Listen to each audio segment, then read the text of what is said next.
Hey guys, what is going on? You're checking out an all-new The RCWR show covering the latest wrestling entertainment and beyond since 2011. We're coming at you for Wednesday night of May the 15th, 2019. How the hell y'all been, man? I am sorry, so sorry to those of you that were waiting patiently for me to come on live, as I had a little bit of a delay. The missus usually works late on Wednesday nights, and I wanted to spend a little bit of time with her before she had turned in for the night, because sadly she's got to get up for work a lot earlier in the morning than I do typically. So it was kind of nice kicking back, having a little bit of fun time with her. Shout out to those of you. Yes, we did get our pro wrestling crate, and that was one of the other reasons why there was a little bit of a delay, because on top of catching up with her, finding out how her day was doing and everything, we also went on ahead and we did another crate unboxing. So after I get done with this show, I'm gonna edit that bad boy, do my magical boom boom boom pow, all that beautiful stuff, and I think I'm just at this point, I may schedule it to go live tomorrow. I don't really know just yet. I mean, it just depends on my mood. I'll have to see. But God, a lot of great stuff to talk about this week, man. I hope the week has been very kind to you all. Now, once again, just to kindly remind you guys, the RCWR show temporarily is going to be airing Wednesday nights, 9:30 p.m. Eastern, until the NBA playoffs is over and done with. So when I say NBA playoffs, not just the playoffs, but also the NBA Finals, right? So pretty much you got until June, and then that's when we're going back to Tuesdays. But you know what? Off and on the past couple of weeks, we were talking about what are we going to do about Tuesday nights? What's going to happen? Because SmackDown is going to be moving to Fridays this fall on Fox, right? Okay, so what's going to happen with us? Do we maybe entertain the idea going on? of... You're checking out and a little bit of echo there. Do we maybe go back to the idea of putting the show back on Monday nights? Or, like, what do we do? Well, our answer was bestowed upon us earlier today. It was heard all across the world. AEW, All Elite Wrestling, is going to be making the move to Tuesday nights, apparently. Excuse me, on TNT. Woo, daddy, talk about some major news right there. I mean, what better way to begin your commute to school, to work, what have you, and first thing you do, you brush your teeth or whatever, you're on your way out the door, whatever, you're checking your phone, you're checking your tablet, you see the news about All Elite Wrestling, and you just go, hey, now that's good. Now that's damn good, right? We're going to talk about that. We're going to talk about the Money in the Bank pay-per-view that's going to be coming up this weekend. That's going to have some serious competition going on right when you go into that weekend. A lot of competition happening for WWE. No pun intended, not just from AEW, so to speak, but I mean, come on, you got the finale of Game of Thrones. There's so much stuff going on this weekend, it's not even funny, right? But you know how we do it on this show, all right? So if you are new, welcome, stay a while. Now, before we get into the show, I gotta rewind it back just a little bit. Bear with me now, because we have an apology that we need to issue. You know, it's very rare I come on this show and I issue an apology. And usually when I issue an apology, it is from a place of sincerity. It is not from a place where I'm just saying whatever, just to stay face and just to pacify whatever. Like, normally, when I make an apology, it's straight from the heart. It's legit. Take it to the bank, cash it, all that good jazz. Okay, so, you know, I find personally that as I get older, some of the things that I say and how I treat certain people, you know, it kind of plays back in my mind just a little bit.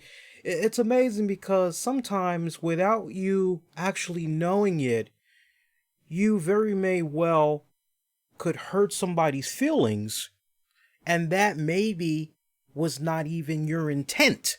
You feel where I'm coming from? Okay, so a perfect example. We had a listener from a couple of years back that used to check out the shows. And shout out to Tim. Tim is a buddy of mine, and Tim was not fighting my fight. Tim was just seeing some stuff that was going on, and he decided to step in. And yeah, I really, really appreciated talking to Tim. So shout out to Tim. But we had a listener that used to check out the shows a couple of years back. And apparently he spoiled something with regards to Impact Wrestling, right? This isn't a long, drawn-out story. I'm paying attention to the time because I only want to spend like 10 minutes tops on this, and then we're going to move on to the big bulk of what we're doing for here tonight. Main reason why we're on air.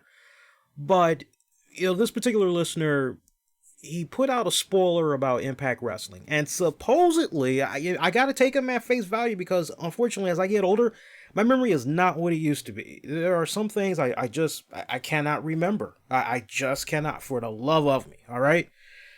But apparently, I guess I got bent out of shape about the spoilers that he had put out there. And supposedly, he was kicked out of the chat or something like that. Now, knowing me, that doesn't sound like something I would do unless maybe I said something along the lines of, okay, this is going to be on a probation period here, so you can't hear, but you can interact everywhere else. I would like to believe that was the case in how I operated. But one thing that I do remember for certain, this particular individual did not appreciate the fact that, and I'm not mentioning his name because apparently, and it's so weird, I'm sure you guys can relate. It's when you're saying something good, you're getting the acknowledgement, your name's being mentioned. All right, my name's being mentioned. Hey, that's cool.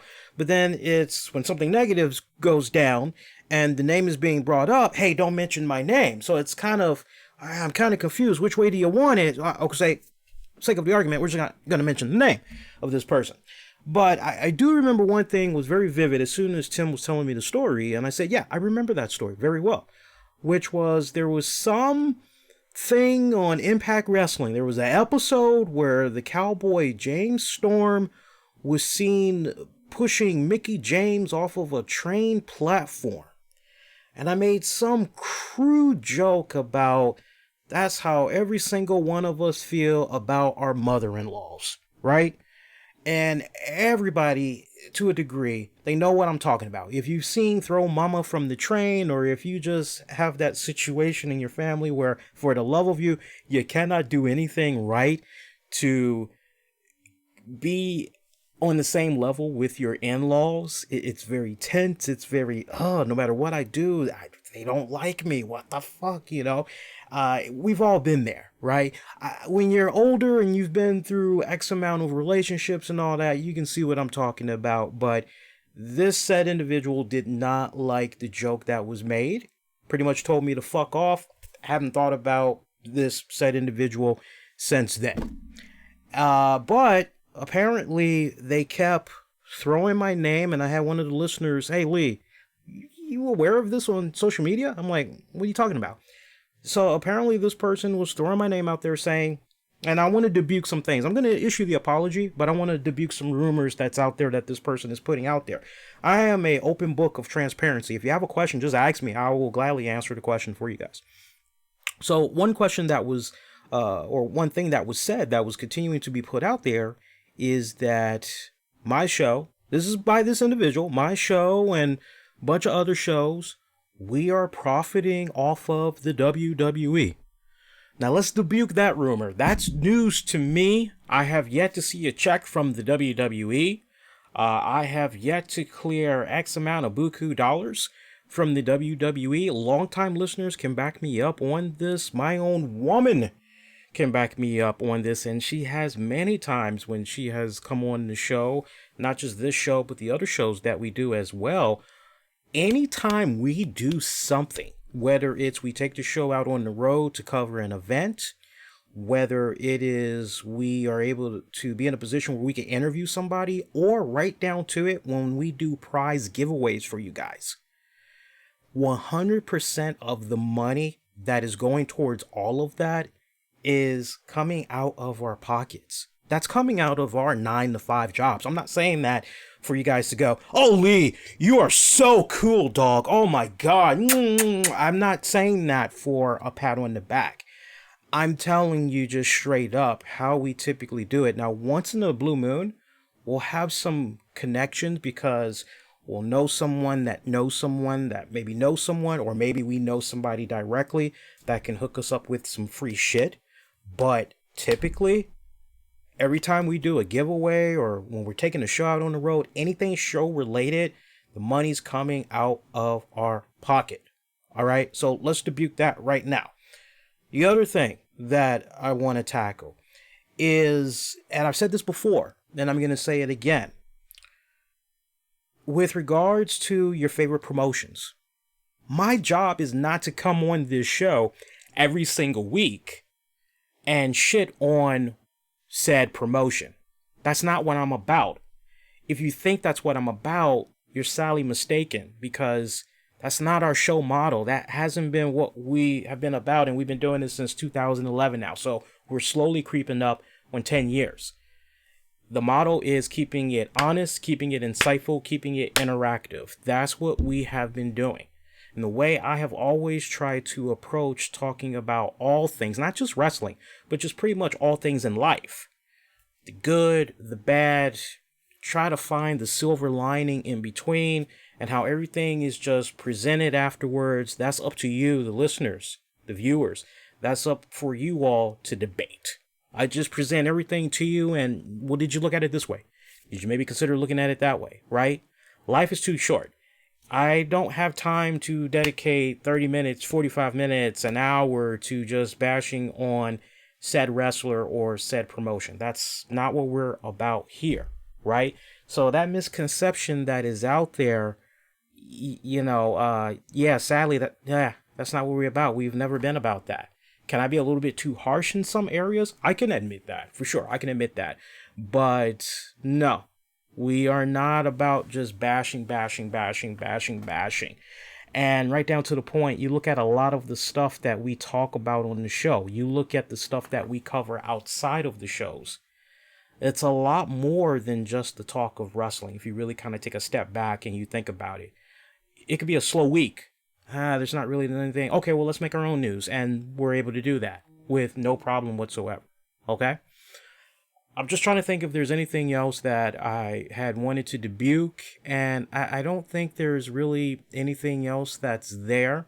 So keeping all of that in mind, like I said, this person, they really, I guess they didn't like the fact that they had got blocked in the chat from what had happened with the spoiler thing, and then that combined with the bad joke. Now, look, I'm not going to apologize for me having a crude sense of humor. I'm not going to apologize for that. If you've checked me out for a long time, you know that I have a crude sense of humor, right? It's very tongue-in-cheek. You could consider it dark humor, what have you, right?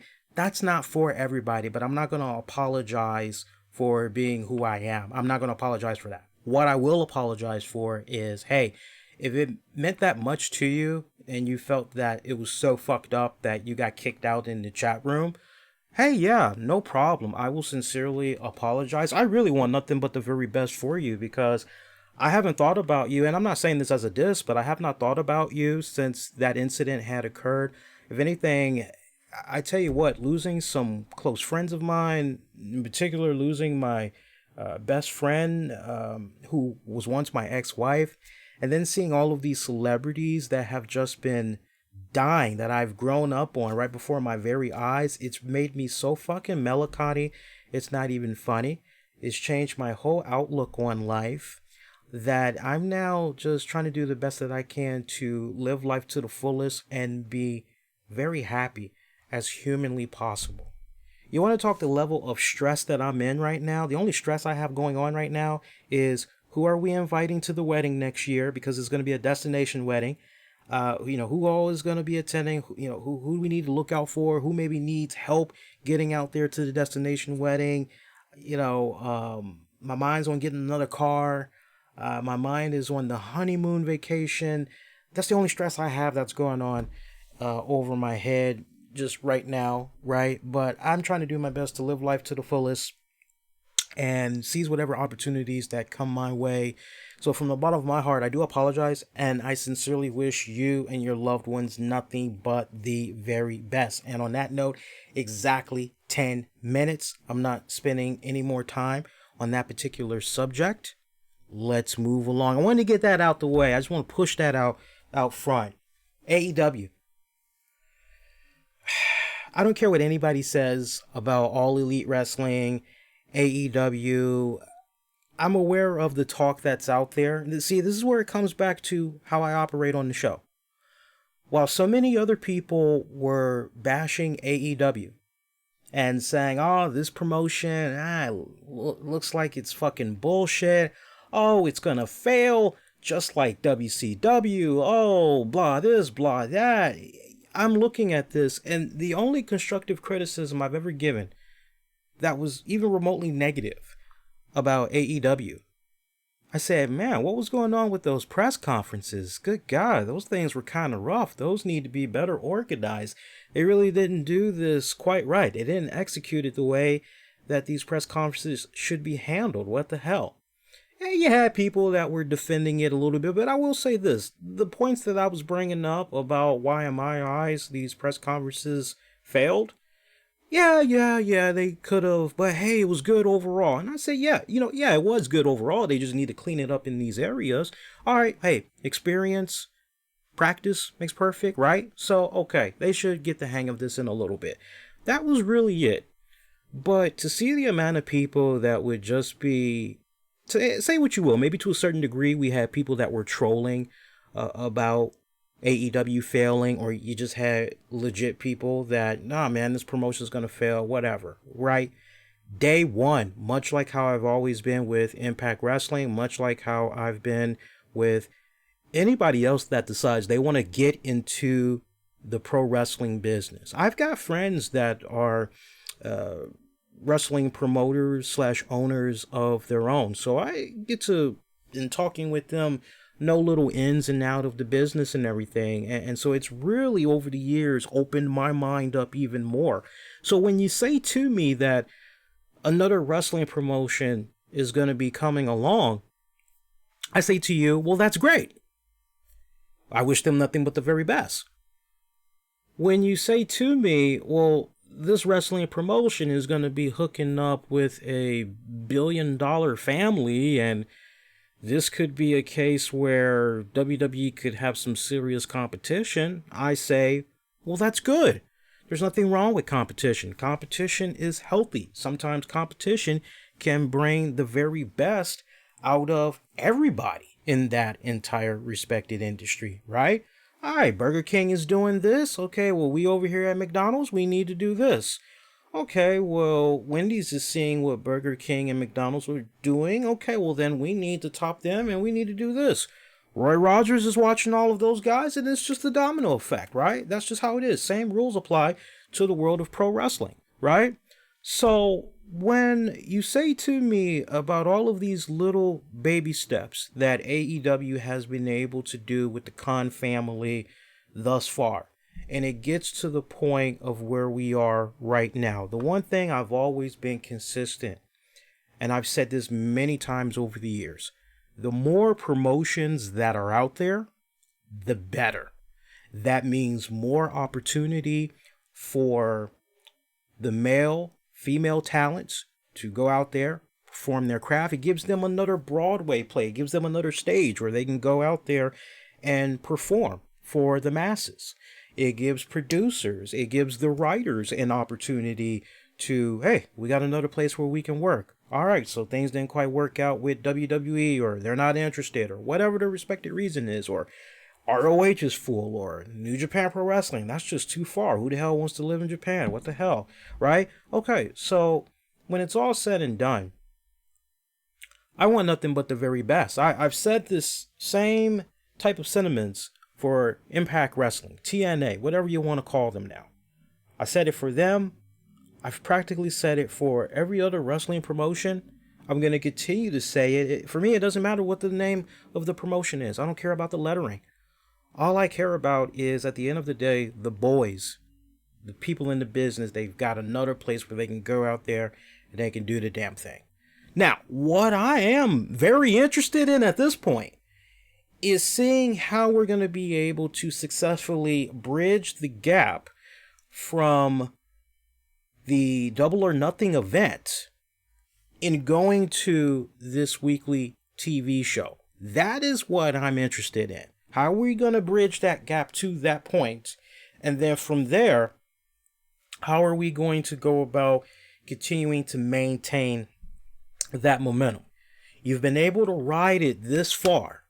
Now, how are you going to be able to keep it going? And I gotta say, just the little things that you're seeing from AEW right now, you know, what Cody and the Bucks have been saying and what Jim Ross has been saying, I really get the impression that they are trying to do their very best, baby steps. Go at it one thing at a time. And you know what? The people that are involved with this promotion behind the scenes, they've got some of the best minds that are in the business. And when you have some of the best minds working with you, combined with a family where don't worry about financial resources, whatever you need, we got you. Just go out there, hit a home run, hit as many home runs as possible. All right, that takes off such huge stress that it's not even funny, I would imagine. So I really, really am liking how things have been building up and how it all has been equaling up to this point. But now I'm most curious to see how things are going to pan out pay-per-view on, right? So, of course, the news, and, you know, they put out a press release and everything, and I really like this. I like what they're doing with this. So, in case you hadn't missed it, the official press release that was put out there, I'm not going to read all this because it's a bunch of jabber stuff, right? But the main thing that I want to home in on is the fact that they announced they're going to be partnering with Warner Media to air TNT in primetime later this year. Now, no specific date for a launch has been discussed, but it's being said that there could be an update announced during the Warner Media presentation inside Madison Square Garden. As far as we know right now at the time of this airing, nothing right now. We just know fall of this year, so maybe September, maybe October. Hell, maybe it might even be November, but you would like to believe it's definitely going to be happening way before, say, Thanksgiving, right? Meanwhile, we have Bleacher Report Live, I believe that's what that is, BR Live, a live streaming service from Warner Media, will stream all AEW related events, including Double or Nothing, on May 25th. The buy-in, an hour-long pre-show, will be available on Warner Media and AEW social channels. Matches on that card include the Casino Battle Royale and Kip Sabian versus Sammy Guevara. Streaming on pay-per-view has also been discussed. The event will also be seen in the United Kingdom on ITV. So this is fantastic news that they've got going on right here with AEW. And at this point, I just can't wait to kick back, and I can't wait to see how all of this is going to play out. Now, you know, when I hear about digital media and the website and the network and all of that, I have one strong suggestion, and who knows, maybe they're already working on it. But you know, there's one guy I would love to see get back into the groove of things on a much bigger scale. I want to see Joey Styles. A lot of people forget that the website that you're looking at right now, and God, Joey Styles was just all over that. So just imagine what Joey Styles would be able to do, not just with the website, but just digital content in general. I really hope, if they haven't done so yet, I hope they make a play for Joey Styles. I think he would be a tremendous asset to them in that respective position. And not for nothing, and maybe because I've always had a soft spot for him, and I've seen him recently involved in the Dark Side of the Ring series on Viceland, which we did finally start reviewing those episodes for our Patreon members, by the way. We started off with the Von Erichs, and it was fun to a degree, walking down memory lane and just recalling some of what had happened with regards to that family. But I would love for AEW to do something with Dirty Dutch Mantel. That is just, you want to talk about another person that has a really great, solid mind for the business and everything. You would be a fool to just continue to leave those guys out there just not really properly being utilized as far as I'm concerned, right? So yeah, it just really rattles me a little bit to continue to see people that are taking massive shits on AEW, laughing about AEW. I don't quite understand that, and I wish I kind of understood more why some people kind of feel this way, right? Now, some people could bring up the whole StarCast thing, and you could go with, hey, they're charging X amount for Podcast Row. That is something that we had briefly touched upon last year when they had did it, and my opinions for that hasn't changed whatsoever. As far as I'm concerned, there's been so many events that I have been invited to where I was able to cover those respective events as part of the press media. I have had people that, hey, seen your work with so-and-so, reach out to me and say, hey, would you be interested in covering our event or what have you? And did not have to pay. Did not have to pay one dime. Okay? I don't think that's cool that they're doing what they're doing with StarCast Row.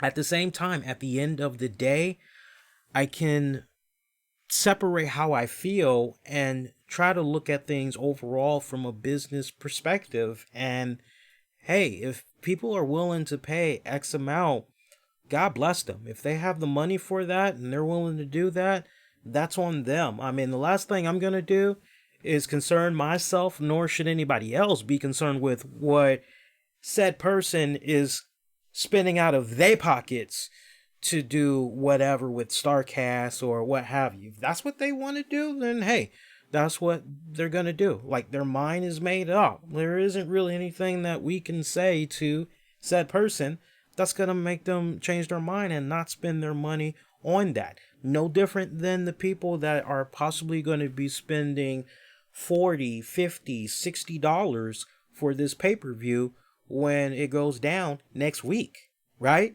And here's the thing. I saw so many. Now, I do have one little thing that one big thing. Each week we're going to introduce one big thing. That's the segment. It's going to be one big thing. Something that kind of jumped out at me the most out of all the things that's gone on since last we were on the air. And one big thing that really stood out to me was all of the outrage. I got to make sure I put that in quotations. The outrage of how much this pay-per-view is supposedly going to be costing for Xfinity customers. And I saw so many websites upon websites upon websites using the keywords reportedly. And I just couldn't help but say to myself as I'm seeing this, well, gee, how many of you guys that are covering this actually have Xfinity? Because if you have Xfinity, then you should easily be able to pull it up on your TV, get the info, and find out for yourself how much this damn pay-per-view is going to cost Xfinity customers. It's not that hard. I am a Verizon Fios customer, so as soon as I see this report, okay, let me grab my remote, let me do a search, AEW, oh, there it is, okay, click it. All right, and info, yeah, okay. How much to order? Okay, $49.99. Okay, and that's high definition. Well, what if I just want standard? How much is the standard? Okay, let me see. Still $49.99. Well, if it's still $49.99, well, I should just stick to the high def. Yeah, go figure, right? Might as well get my dollar's worth, right? So I was just having a nice hearty chuckle at the amount of people reportedly, it's going to cost reportedly, and it's, come on, guys. Like, at least, and I didn't see not one wrestling website go this route. But it would have been nice to see at least one wrestling website say, even though these are the rumors that are circulating, we should note that at the time of this reporting, the pay-per-view is coming up, blah, blah, blah, blah, blah, as our own writer, insert name here, mentioned, and you can see the screenshot that they shared below of how much they're going to be paying for it through this provider, blah, blah, blah, blah, blah. Anything changes, we'll update you. But no, everybody was running with the same ridiculous story, which was reportedly, right? So that is a lot of money, though. I mean, in 2019, to ask people to pay $49 and up, that is a lot of money, man, because let's really break that down. Okay, let's really break that down. You've got people that, walk with me now, they got Netflix. Netflix prices just went up, did they not? Somebody tell me, what's the new tier for Netflix? I think it's now what, $13.99? I believe it's now $13.99, right? And shout out to AA. He says for Xfinity customers, it will cost $59.99. Now, AA, are you an Xfinity customer and you're confirming this? Or are you, clarify, brother, clarify. Okay? Well, shout out to you, brother. Lee Strack, I'm doing pretty good, Strack. How you been, buddy? But yeah, what's the new Netflix tier? Is it $13.99? Let me know. But my point, you've already got like about $13 for Netflix. If you got an Xbox Live Gold membership, that's $10 right there, okay? If you've got, what else? You've got your WWE Network subscription. That's $10, although the price hike is supposedly coming, if it hasn't already happened yet. I think I'm still paying $9.99 last I saw my bill statement. And AA says he is an Xfinity customer and he is able to confirm it's $59.99, okay? So that's what I'm talking about. Don't keep going with the reportedly. Just go with, hey, this is what's coming up, right? That's my message to the wrestling website. See, how hard was that? Any wrestling website could have easily taken the social media and said, hey, listeners, we need your help. Reportedly, we're seeing this story floating around that the AEW pay-per-view event is going to be $59.99. Can any of you guys confirm? Can any of you guys take screenshots? Because apparently nobody here of our staff has Xfinity, right? Go figure.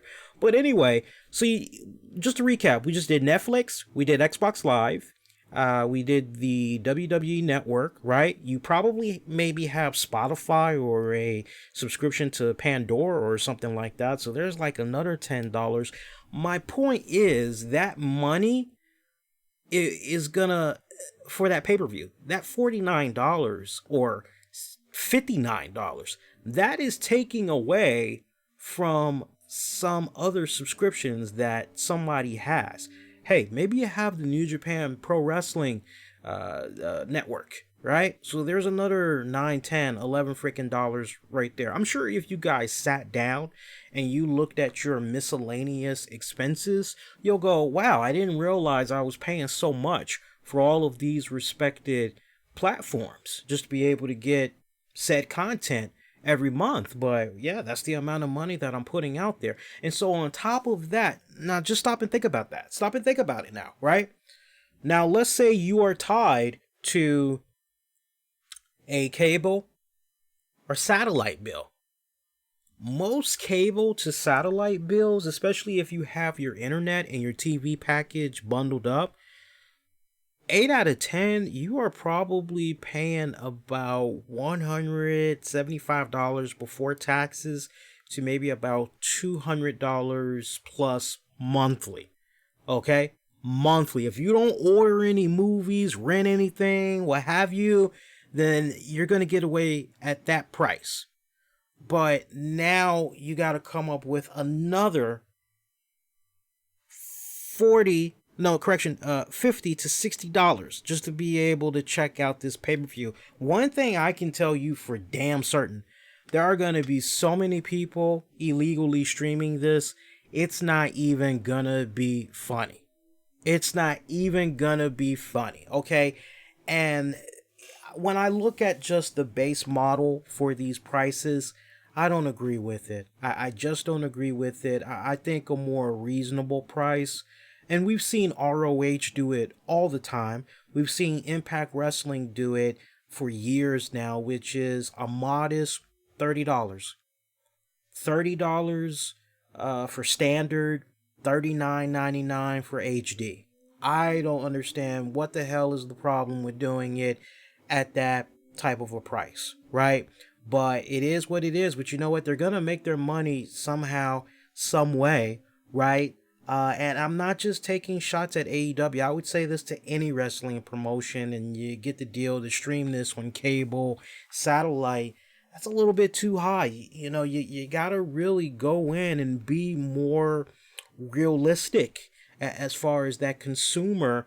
And trust me, I work in marketing, and I can tell you every single time I'm in a position where I happen to do focus group studies for Verizon Files customers or Xfinity customers or what have you.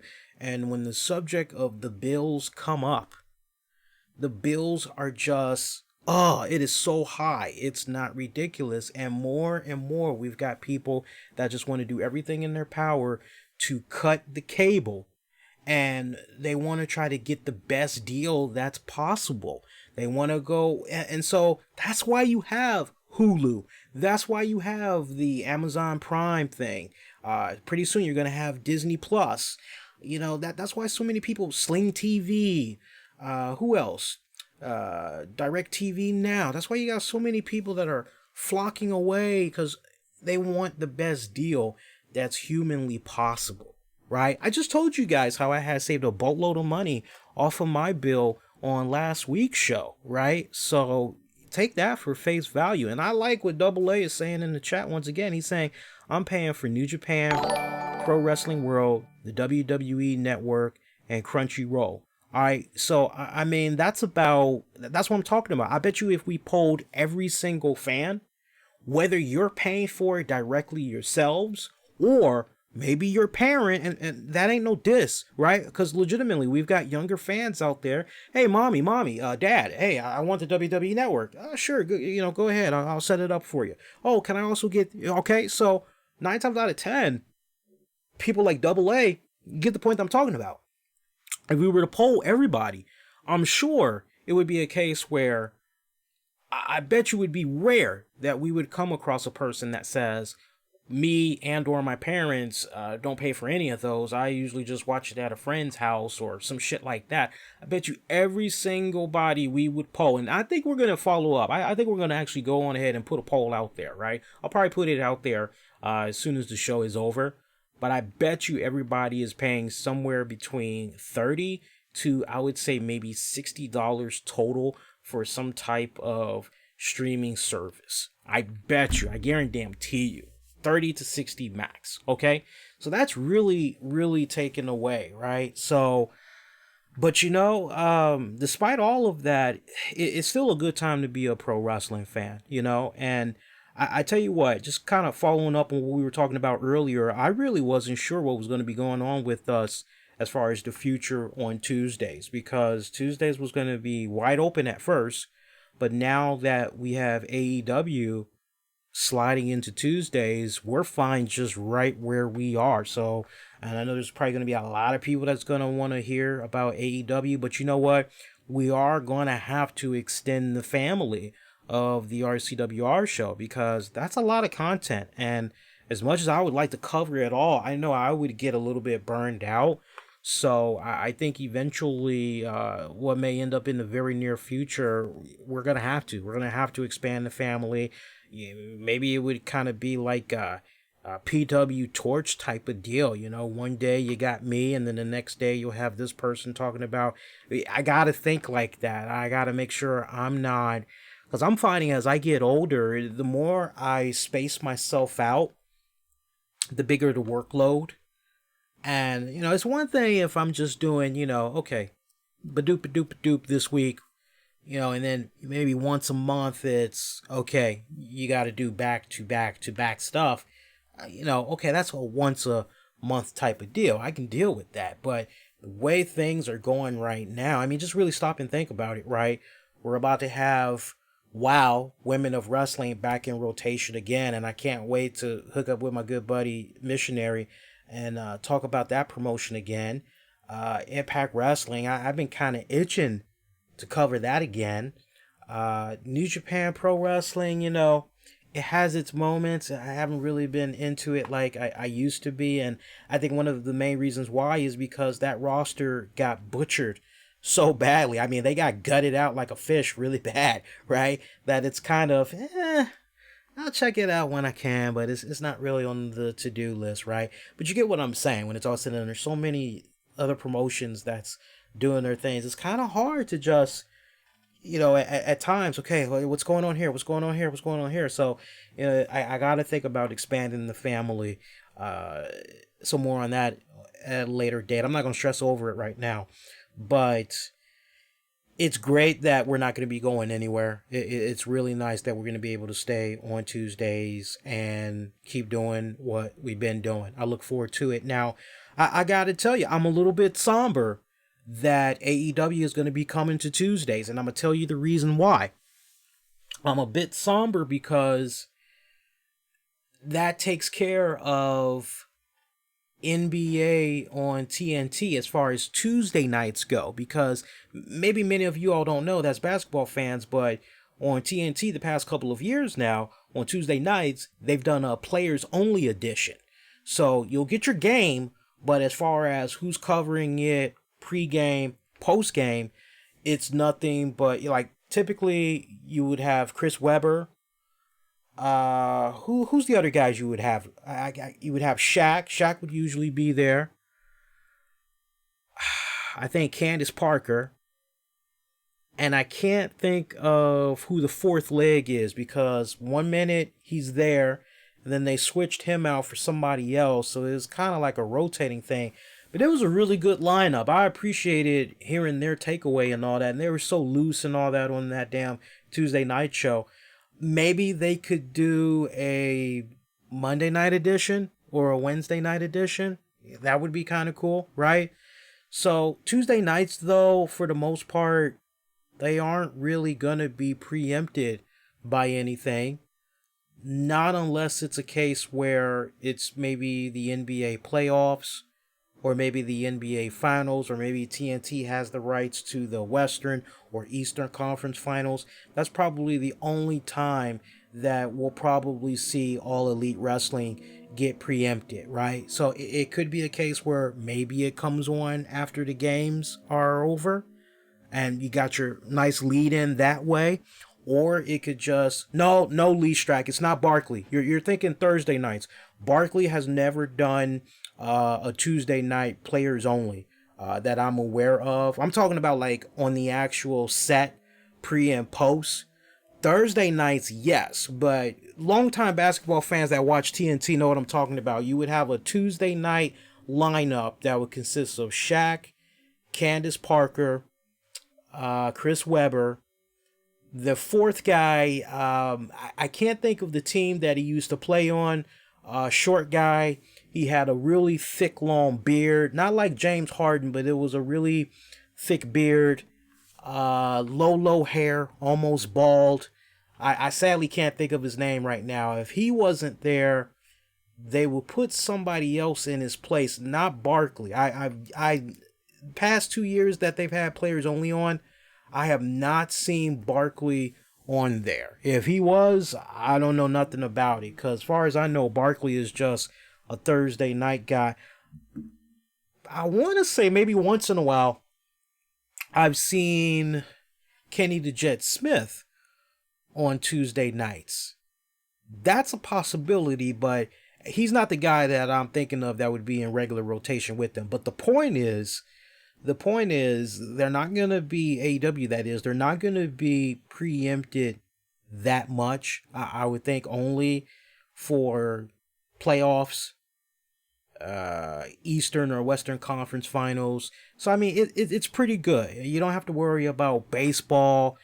You don't have to worry about NASCAR or anything like that. So I think wrestling fans will rejoice in that. It's a really good deal. And I mean, hey man, not for nothing, but goddamn, you remember the last time that wrestling was on WCW? The last time wrestling, I'm sorry, the last time wrestling was on TNT is what I was trying to say. It was WCW.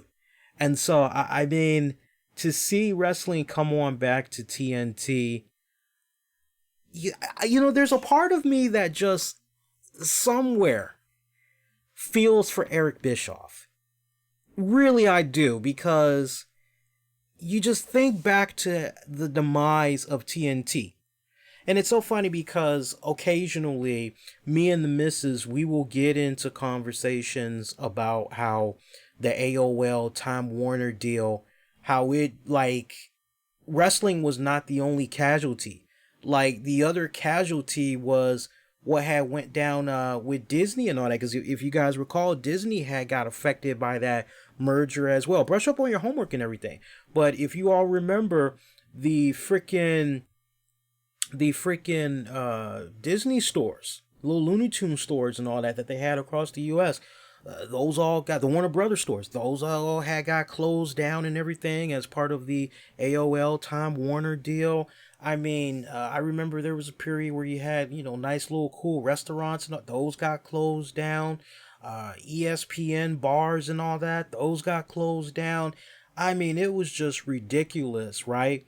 But there's a part of me that feels for Eric Bischoff, because I remember vividly, you know, not only reading his books or listening to him in that great DVD that he did for WWE, but also listening to his shoots and all that. Just anything Eric Bischoff, I eat up, because I can just pick his brain for hours and hours and hours. Like, if there was 3 guys I would like to just all night talk anything wrestling and outside of wrestling, talk politics or whatever, Jim Cornette is my number 1. Eric Bischoff is my number 2. And my third guy, I would actually like to talk to Vince Russo, but I think when it comes to Russo, I can kind of see that me and him really wouldn't be going that heavy into the politics. The type of person I am, especially when it comes to my taste in music and all that, and I'm like a throwback to 70s rock and all that shit. I think me and Russo would be talking wrestling and rock music. I have a strong feeling, right? So, but those would be the 3 people I would like to just shoot the shit with for hours, drinking and all that. But Bischoff, all the shit that he tried to do to keep WCW, and when it was all said and done, the executives at TNT, they frowned upon pro wrestling. They didn't want to have anything to do with pro wrestling. They wanted to be as far away from it as possible. They did not care that with Eric Bischoff coming in, that, hey, all right, WCW is finally seeing a plus positive. We're finally seeing green. We're no longer in the red. How about that? Yeah, you know, whatever. Like, they look so down upon it. It wasn't even funny, right? Okay, yeah, you can go but your library, yeah. I mean, one of those last dickish moves was when it came right down to the WCW library, and it was like, well, shit, without the library, like, my God, we ain't shit. Like, what the hell? Right? So there's a part of me that kind of feels for Eric Bischoff, because you can't help but wonder if the execs didn't operate the way that they operated. Then take that and put it with whatever plans Bischoff may have had in mind to take WCW into an entirely, you know, new era, because he had plans set in motion, you know, assuming everything was going to go right. He had some backing partners that backed out at the last minute and everything. You just can't help but wonder, like Marvel Comics, what if? That would be a great thing to do, by the way, to anybody that's an illustrator. Maybe I can write it for you and you do the drawing, let me know. But that would be kind of interesting. Like, what would have happened? You can't help but wonder if all these years later, if WCW would still be on the air, or if it would have made it maybe 3, 4, 5 more years. It's just something that we never really will know now. But yeah, so there's a part of me that's kind of like, damn, if only Eric Bischoff, right? But it's nice to see that in 2019, and this is where it gets really surreal for me. And I want to approach this from a standpoint that most people are not going to be approaching it as, right? And for me, I find it interesting that here we are in 2019, and if you would have told me that pro wrestling was going to be looked at more seriously, more profitable, and all that, right? It would be more mainstream. It would not be as tabooish as it was back in the day. Because you younger wrestling fans out there, you have no idea. There used to be a time, definitely when my grandpa was growing up, when my dad, my uncle, my mom was growing up, where wrestling was looked down upon. It was basically pro wrestling is for people of low intellect. Specifically, it is for people that did not maybe finish high school, that are going out there and having babies at like age 12, 13, 14 or whatever, right? Collecting checks from the government, right? You're getting them welfare checks, right? That was the stigma, right? Very low intellect people were watching pro wrestling, right? Savages, idiots were basically watching this type of stuff, and you can pretty much give them anything and they'll drink it up or whatever. So it was really looked down upon. Combine that with, oh, it's so savage, it's so bloody, it's so brutal. This is so stupid, it's silly, it's fake, right? They aren't really, right? And so you had a period there, even going into the 80s and the 90s, even the early 2000s, first part of the 2000s, it was looked down upon. And sometimes I just take a step back and I'm amazed that, wow, Rolling Stones is now covering WWE, TNT, AEW. Like, wow. ESPN is now covering pro wrestling. TMZ, of all people, covering pro wrestling. It's just amazing when you take a step back and you look at, wow, these people are now talking wrestling.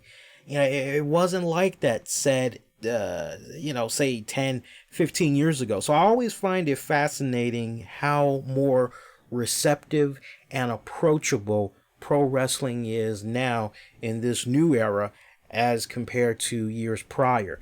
One other thing with regards to AEW and all that, not to go on and on and on about it, but I just find this whole thing fascinating. There was an article I came across where a top ESPN executive had talked about how close they were to obtaining WWE, but that what it came right down to was they just did not have any type of a way to fit WWE and their 52 live weeks of programming into their content. And they said, hey, not for nothing, but that's a good problem that we're having. It sucks that we weren't able to do something with WWE as we were pretty close to ironing out a deal. We just couldn't figure out where we were going to place them. So you're like, wow, really? That's your issue. I mean, I guess, okay, sure, whatever, but what do I know? You got ESPN, you got ESPN2, but okay, whatever, sure. So I found that really interesting what they were talking about, but the other thing that I found interesting was the fact that they said with regards to AEW, this executive said that they never had approached AEW at any time, nor did AEW approach them. So I thought that was kind of interesting. Now that the cat's out of the bag as far as where AEW is going to be heading, I'm very curious by Cody and the gang, who were some of the runner-ups that it was that close, but it did not happen. Hopefully we'll learn a lot more about that in the coming days. I like what CJ's saying here. With that being said, wouldn't make more sense that AEW moved to a different night. I know they got the trademark, but Cody did say he trademarked a bunch of stuff for his dad. There's nothing wrong with doing Tuesday nights. And CJ, I agree with you completely, because what if the ratings are kind of right? That's kind of something that we all have to, but I mean, it's TNT. It's freaking TNT. You can't go wrong with that. And I mean, and I think it's just all about the way that they are going about it. Like, if I'm part of the PR department for TNT, now that the announcement has been made that AEW is going to be coming, think about your age demographics that's checking out your NBA action on TNT. You are hitting the 18 to 49 demographics. Those are your main demographics. You got to do everything at full throttle to do a collaboration. So if that means that, don't tell me any results, because I got the game that's playing right now. I got it on the DVR, so after the show is over, I'm going to check it out. But whenever game 2 or whenever you get ready to do, you know what I'm saying, guys? You pretty much bring on the AEW crew, hype it up. You got to do it like that. Somebody in TNT got to be thinking like that. Okay, now that it's official, can we do what we need to do to get these guys out here? You know how many people watch Inside on TNT? Whether it's the pre or the post, you know how many people are watching that? So you got to do everything in your power. If I was setting that up as part of their PR team, okay, look, we need for some of the AEW guys, you know what? Let's just have them hang out all night. They can talk basketball, whatever. Let's have them on the pre-show. Let's definitely have them in on the post-show. And that's how you do it. You build it up. And, you know, you got to keep doing it just like that. That's how I would do it. And whatever other sister channels that Turner has, you have the AEW guys go over there. You keep doing cross promotion. That's what it's all about right now. Cross promotion, cross promotion, cross promotion. There needs to be an all out blitz. My ideas is something, if you kind of go back and you've been a long time listener, I've been very consistent, because remember, I had a bone to pick on with regards to Impact Wrestling and how they weren't doing the full court press when it came to, okay, we're getting ready to move here, and they didn't have the wrestlers doing the interviews and all of that other shit. And this is a case right here where you got to full court press. You got to go all balls out. I don't think it's going to be that hard for them. My whole deal is, when do you make the move to Tuesdays? And I would like to believe that maybe, just maybe, whenever SmackDown has its launch date on Fox, maybe you could have AEW premiere, you know, that way maybe there's only 1 week that goes by. Because think about it, you're probably going to have those fans, most likely. God damn, where's that wrestling? I can't remember. Damn, where's my SmackDown? Tuesdays, where is it? And boom, they come across AEW, right? You know there's going to be a good hand of people that's going to be rolling like that. So, but time will tell, CJ. Time will tell how they operate with that. I kind of don't like the whole trademark thing myself. If Cody is as smart of a man as I think he is, I wouldn't be surprised if he went on ahead and he did Tuesday night whatever, Wednesday night whatever, Thursday night, right? He pretty much bought all of them up and copyrighted it and trademarked all of those bad boys, right? Cody, the story is there will be a price jump for WWE, but only in tiers. $9.99 will still be an option, but there will be a $14.99 option according to Dave Meltzer. Yeah, I can't wait to see what they do with that, because if you're going to tell me for $14.99, I can basically pay for this type of content. Like, if you ask me what I personally would like to see, for $14.99 and up, give me uncensored, uncut, unedited, original episodes of ECW. Make sure you put the original music that they used to come out to, not some bubblegum, royalty-free music thingamajigga. I don't want that shit. Give me the real fucking thing. Like, if you can go in and do stuff like that, if you can give me more world-class championship wrestling, if you can give me more AEW, you know, stuff like that, I would be cool. If you can give me more original content, I've been telling you guys off and on for years, I love Legends of Wrestling, that round table that JR and them used to do. Used to love that. If they could do something like that again, fuck, bring back Legends with JBL. You know, give me something, man. Give me something, seriously. Do you think WWE benefits from having competition? It's not just a WWE, it's just pro wrestling as a whole. Competition is good. Like I said at the very top. Hey, McDonald's is doing this. Okay, well, we here at Burger King, we got to figure out how we can top what McDonald's is doing. Let's do this. Wendy sees what Burger King and McDonald's is doing. Okay, well, we got to top them. So let's do. Roy Rogers sees what all of these guys are doing, and they're like, okay, well, it's not just a WWE thing, but I understand why people are narrowing it down to WWE, because when you look at the amount of money that has been fueling the WWE for all of these decades, and then for just really an overnight sensation to happen with AEW and the financial juggernaut of a backing partner in the Khan family, I get how some people are, but I kind of have to follow up on what JR had mentioned recently. I think he was either being interviewed or he said it respectfully on his show, which was the way we're going about AEW, we are not looking to compete with the WWE, because competing with them, no, that's suicide. We need to just go and carve out our own little mark in the world. We need to do things opposite of WWE. And you know what? That's the best approach that AEW should take, right? If I could give any type of advice to any of those guys with regards to AEW and everything, look at Impact Wrestling. At one point, look at everything that was good about Impact Wrestling. When you look at Impact Wrestling, those early years, those Asylum years and everything, those were some of the best moments. Some would say up until Hogan and Bischoff came in and they just kind of funked it up a little bit. There was a couple of good things under that regime, but for the most part, that's where it was kind of like the beginning of the end is the beginning, basically, right?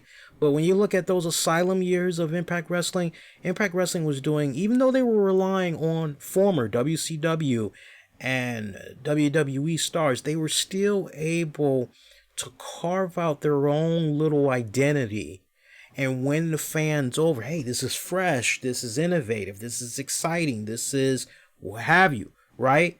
So you look at how they were doing it, and we all saw what happened when Impact Wrestling decided, okay, we're going to go head to head with the WWE. That was one of the main under Hogan and Bischoff. Well, let's take them on Monday nights. We saw how long that lasted, and they went crawling on back to whatever day and time slot, right?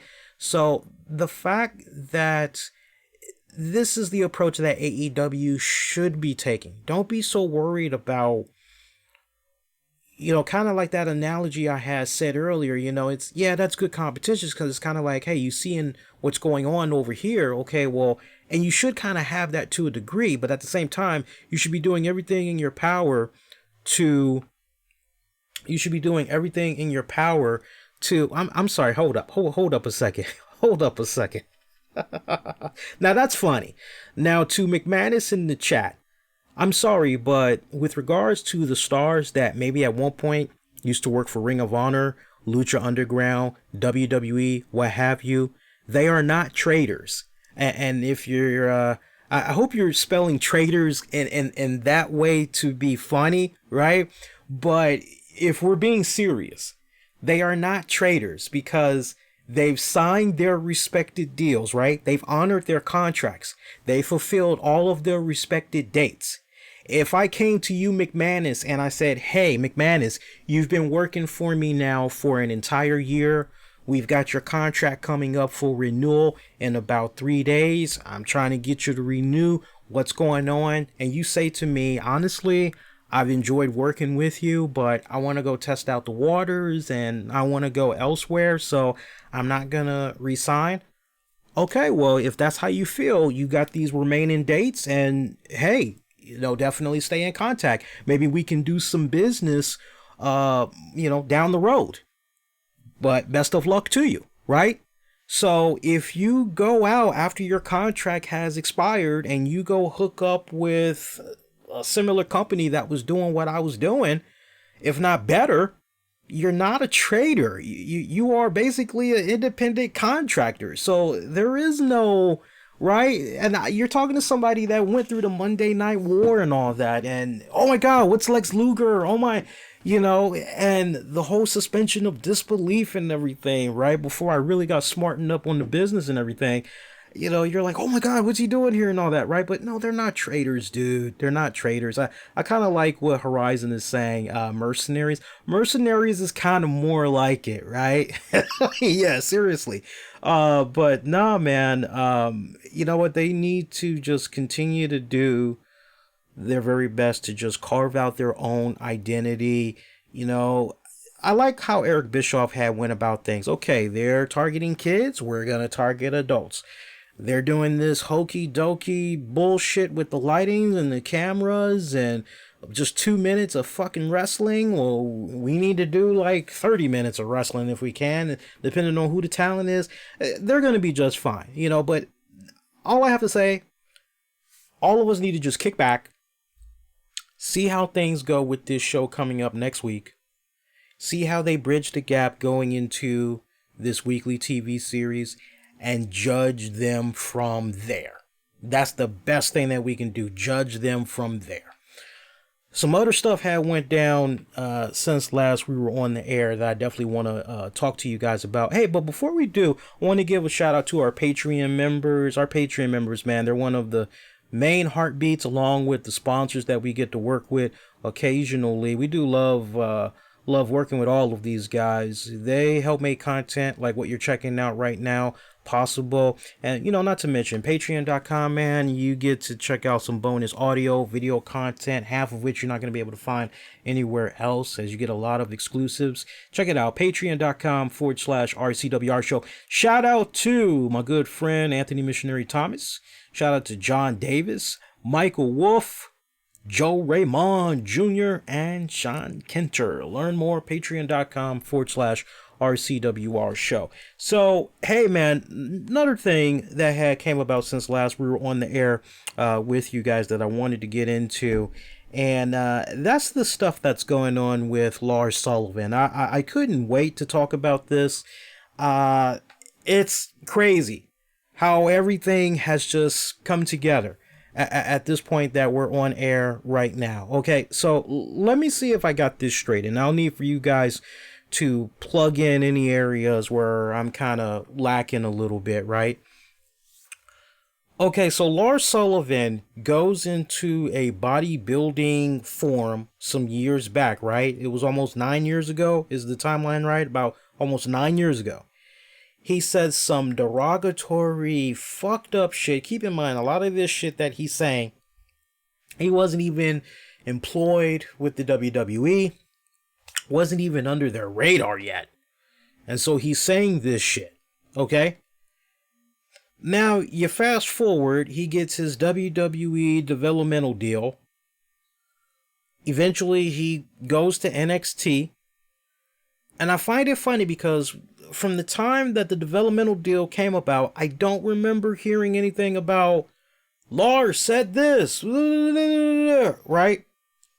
But then when he's in NXT, I want to say like towards the end of his run in NXT, his premature run in NXT, that's when whoever this person was that, I don't know, maybe this person had a serious hard-on for frickin' Lars Sullivan. Hey, this stuff, bodybuilding forums, blah, blah, blah, blah, blah. Okay, this is not good because it's obvious WWE has some serious investment in this young man. They see something in this young man. They want to take him to whatever respected heights. I get people saying the whole, he looks, he moves, blah, blah, blah, blah, blah. Put that to the side for a second. Let's just deal with the fact that WWE, they think they smell and see money with Lars Sullivan. Let's just run with that. Okay, so they got big plans for him. All right, let's put him up on the main roster, right? And this crap with the forums, it just continues to magnify to no end. And now we get to the point of where we are on this night. Remember how I told you guys last week, right before we were getting ready to end the show. You all might have not catched it because I included some bonus audio content for the downloads. That's something that we do regularly. I'll mention like some key topics just for on demand and on the downloads for people to check out. Kind of my way of saying thanks for going out of your way to check it out. But one of the things that I said was I'm not going to get into the whole Lars thing because I feel there's going to be a lot more stuff that we're going to be talking about. So I'm going to hold off until next week.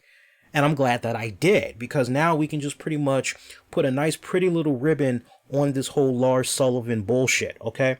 So here's what's new. A fan had sent a letter to one of WWE's sponsors, Mars. You know about Mars? They make all those nice, yummy candies, right? Okay. So they wrote a letter. Hey, are you aware that Lars, and it could be the same guy that said XYZ about, hey, Lars Sullivan, bodybuilding form. What the hell? It could be the same individual. I don't know if this individual is trying to do his own mute Lars Sullivan, kind of like mute R. Kelly or what, but it could be the same individual. You never know. I'm just saying, folks.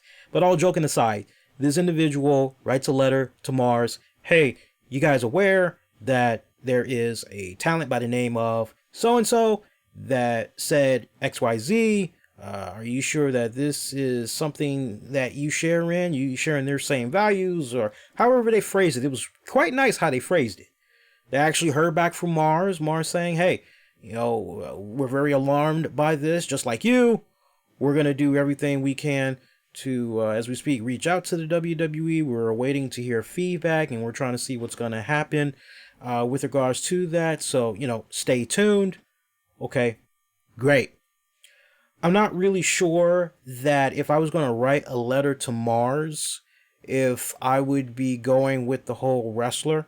Okay, so let me see if I got this straight. Never mind the fact that Mars makes candy that is definitely responsible for motherfuckers having type 2 or whatever diabetes, right? Never mind that. We can put that to the side. But where we draw the line, goddammit, hey, diabetes and all that other shit, lose a leg, lose an arm, lose your eye, lose a limb, who cares? Eat that candy, it's all good. Get obese, who cares? It's all good. We're having fun. It's just about putting smiles on your face and making you say, oh, that was so good. Oh, it's so sweet. Oh, lose your arm, it's okay. It's okay. We don't care about that. But god damn it, we're gonna draw the line where some damn wrestler from 9 years ago who wasn't even a wrestler says some homophobic racial bullshit. God damn it. Demand justice. I just find that whole process hilarious as hell. I just want to stress that. I find that very hilarious. Alright, so Lars Sullivan supposedly gets fined $100,000 for these controversial comments. Can anybody explain to me, how is this even possible? How is this possible? How do you find somebody? I'm trying to wrap my brain around that. How do you find somebody for doing these type of acts 9 years ago? Way before they came into your company. How do you find somebody that I don't understand that. That makes no sense to me whatsoever. Number one, okay? That's mind-blowing. That's very, very mind-blowing. So Sullivan has since issued an apology, said there was no excuse for those remarks, adding they do not reflect my personal beliefs nor who I am today, and I apologize to anyone I offended. WWE, they put a statement out saying we support a culture of inclusion regardless of gender, race, religion, or sexual orientation, and we are committed to embracing all individuals as demonstrated by the diversity of our employees, performers, and fans worldwide. Dylan Miley, aka Lars Sullivan, will be fined $100,000 and required to complete sensitivity training for offensive commentary uncovered from his past. WWE will also facilitate meetings for dealing with community organizations to foster further discussion around the power and social media and the impact of your words. Okay, and shout out to LWA in the chat. LWA, where you been, brother? We just spent almost 50 minutes, I believe, and somebody can correct me if I'm wrong. We spent 50 minutes almost dedicated to talking about AEW. You're checking out the RCWR show covering the latest in wrestling, entertainment, and beyond, and been doing so since 2011. If you're not interested in hearing the talk of WWE right now, you can pretty much back out and you can wait until maybe this is available for on demand.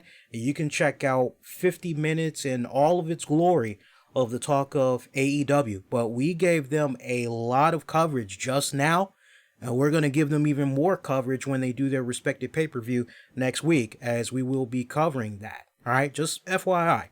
Anyway, so this is just, it doesn't make any sense. That would be like you coming to me for a job. I hire you based on your employment history, based on your references. Your references check out okay. I check out your criminal background and everything. All is on point. I hire you, right? And next thing you know, you're working for me for maybe about a year. And then I find out that you said some homophobic, racial stuff in a forum going back 10 years ago. What am I supposed to do as an employer? What am I supposed to do? Am I supposed to bring you into my office and am I supposed to fire you?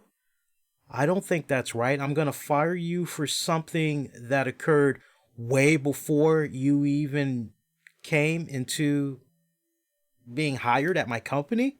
That doesn't make any fucking sense whatsoever. No, I think one of the heart-to-heart conversations I'm going to have with you is, look, this was brought to our attention. From what we've been able to see and tell, it does not appear that you've said anything since then. What I need to know is, can I trust you? Hey, you've been doing a good job for me here. I appreciate everything that you've been doing. You've been moving fast up the ranks.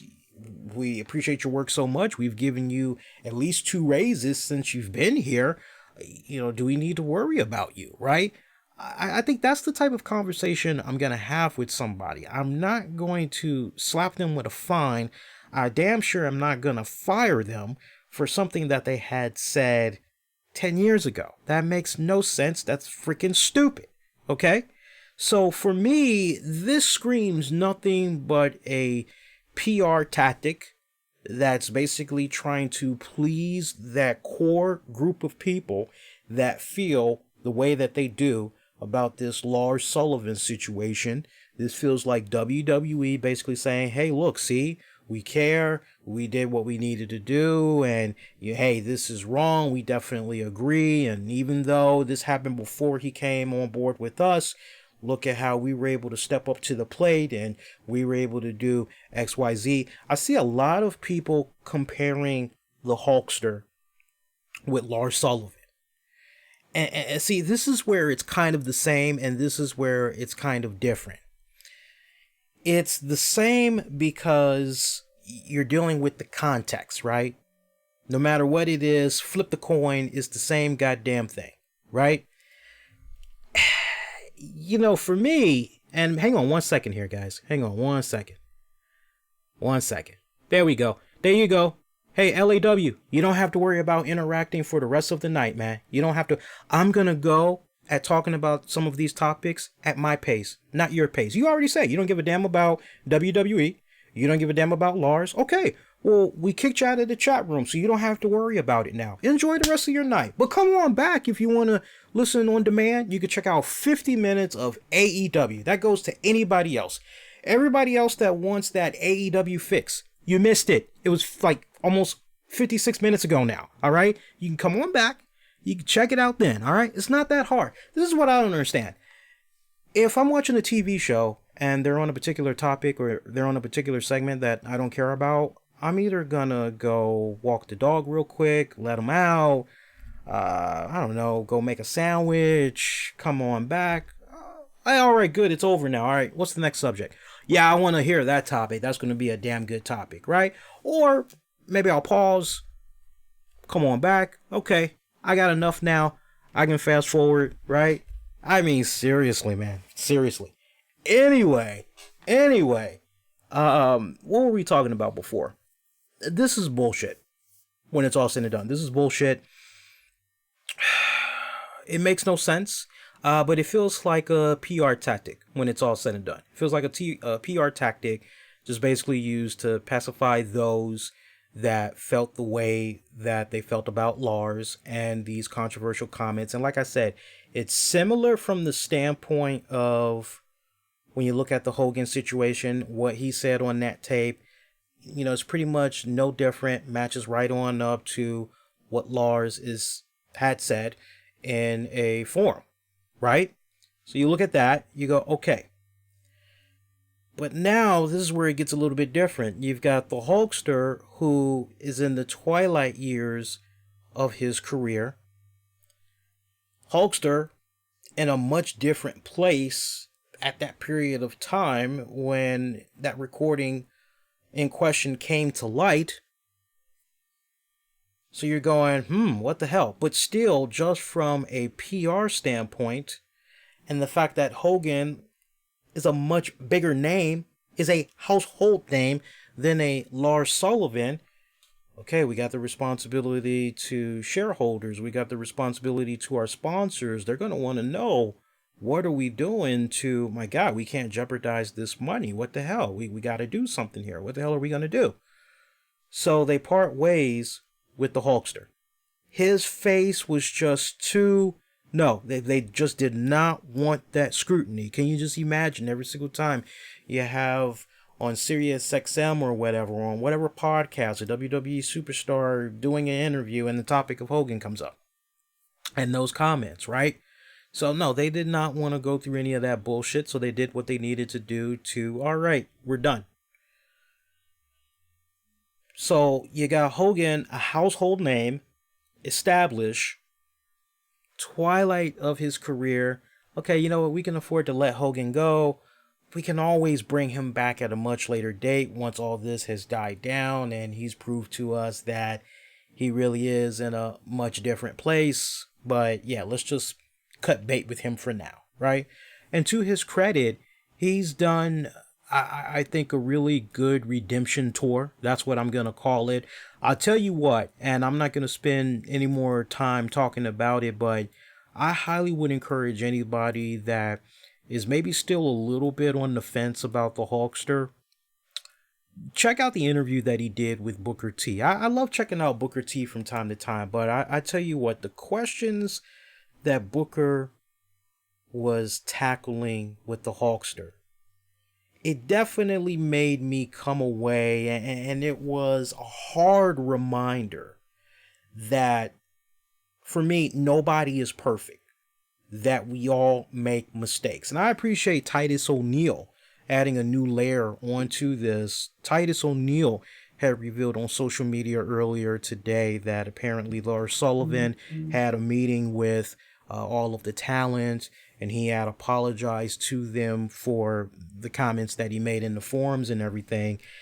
And, from what Titus was saying, he manned up, he accepted responsibility, and all in all, it seemed as though he was pretty sincere of what all he said. But yeah, I kind of like what Titus had put out there, and I'm kind of paraphrasing here, which is, okay, that's great. You've apologized, but it's about your actions now. Your actions speak louder than words. So let's see what you're able to do from this point going forward. And all I'm going to say in a nutshell is, I'm not going to bash Lars Sullivan. Since this whole thing has been going on with him, I haven't bashed. We all have made mistakes in one shape or form or another. Maybe it may not be to the level of using homophobic racial slurs, But I guarantee you, just how I had kicked off the show, apologizing to that one listener from some years back. You know, I put out a image over the weekend, and it was kind of a subliminal message if you really kind of stopped and really paid attention, considering all the news that had happened with Lars. But I was pretty subtle. I didn't put any tagging or anything like that. I was very subtle with it.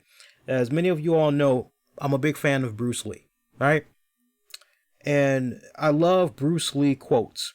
And there was one particular quote that I thought of when I had saw this crap with Lars Sullivan. And the quote reads as follows. And this is directly from the late Bruce Lee. Mistakes are forgivable if one has the courage to admit them. So, again, you know, I can sit here on this show and I can say, hey, there's been mistakes I've made in my life where, man, I wish I didn't treat that person this way. Man, I acted like such a dick to this person. Or, man, I wish I could take that back because, god damn, man, that just was not cool. I'm sure we all have been in that position. Man, I can't believe I said that to, man, my best friend. Oh, why did I do that? Man, that's right. So for me, it's all about, okay, you're taking accountability. And I've always been consistent with that on this show, self-accountability. All right, so now we got the self-accountability. Say whatever you want as far as this self-accountability has come under pressure or whatever like that. Call it for whatever. But when it's all said and done, okay, self-accountability, check. You're taking it. You're owning it. Okay, that's great. You're taking the initiative and you're saying, hey, this is not who I am today. This does not reflect who I was X amount of years ago. Okay, that's great. But it's your actions that speak louder than your words. Let's see how you go from there. My woman will tell you, 7 years ago, I was the type of individual, I was stubborn as fuck. Once a thought was in my mind, there was no way you were going to get me to see any other way. Even if the idea I was thinking was going to have some fucked up consequences, I just didn't give a fuck. I was going to do it because my mind was made up. There was no talking to me. As she says it best, once my mind is made up, my mind's made up. And I had to learn the hard way, as some people do. Some people have to learn the hard way in life that, okay, thinking one-track minded, not always a good thing. So now I am more detailed. I am more, okay, wait a minute now. Now I have reservation when I'm getting ready to do something. It's like, okay, am I really seeing everything before I get ready to do this? Now I'm going for input. I'm not turning away people. I'm not, yeah, nah, fuck you, nah, you know, whatever. No, I'm doing, you know, no, it's not like that anymore, right? And when I would make those type of decisions that I would make, some of those decisions that I would make without really taking in the input that's coming in from friends, family, it had dire consequences. Almost right down to the point where it was like relationships were possibly going to end as a result of my one-track mind. So, you know, it takes a real person, a real adult, a real human being to be able to take a step back and just really self-analyze and say, a lot of this shit that I've been doing up to this point, the results that I have been wanting has been garbage. And the way that I have been conducting myself in life up to this point has been pretty shitty. So what the fuck can I do as an individual to be a better me? Self-accountability. I've been saying it on this show for years and years and years now. I'm kind of like you.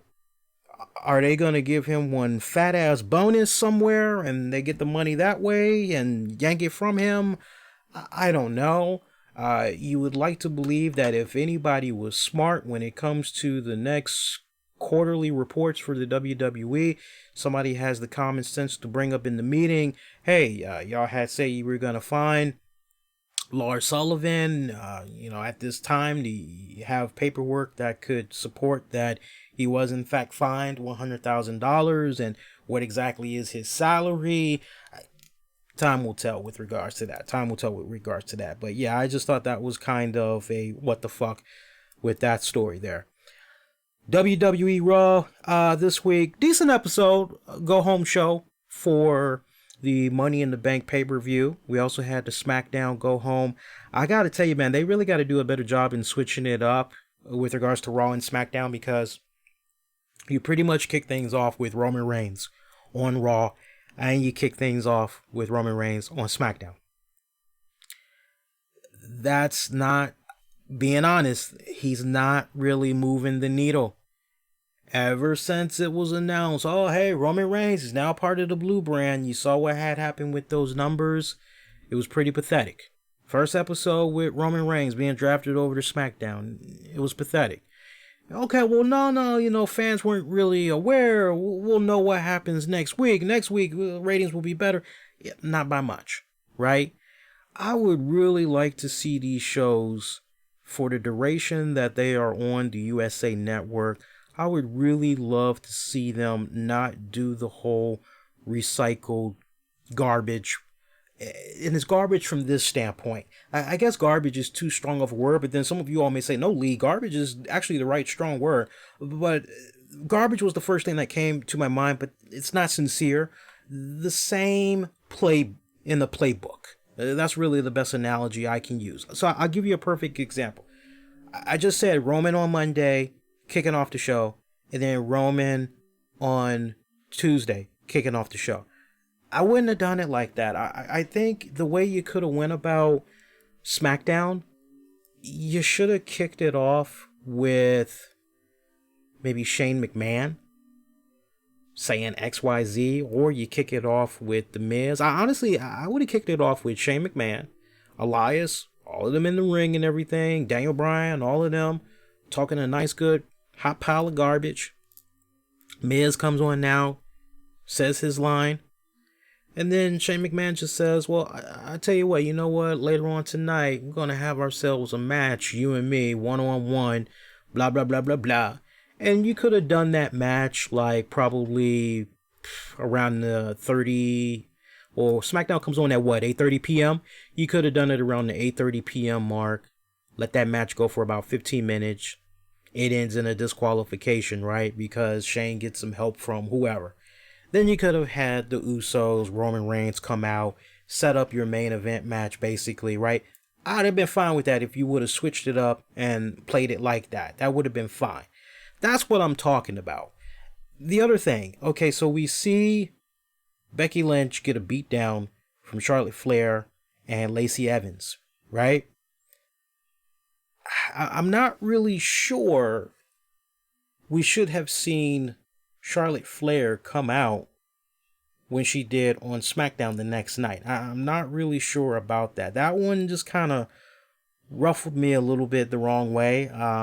That's not how... See, once again, we're losing Becky Lynch in translation. And, I got to give... I think it was Wade Keller. There's a lot of information that came about this week from somebody that's well connected with the WWE writers, and the WWE writers are making their rounds, checking out different podcasts, hearing what all is being said about certain angles, story arcs, and it's kind of one of those type of deals where, hey guys, you have no clue how hard it is. We write what we write, and we're coming up with good shit, but it's all getting revised. It's getting rewritten. It's all coming down to one person and pleasing that one person, right?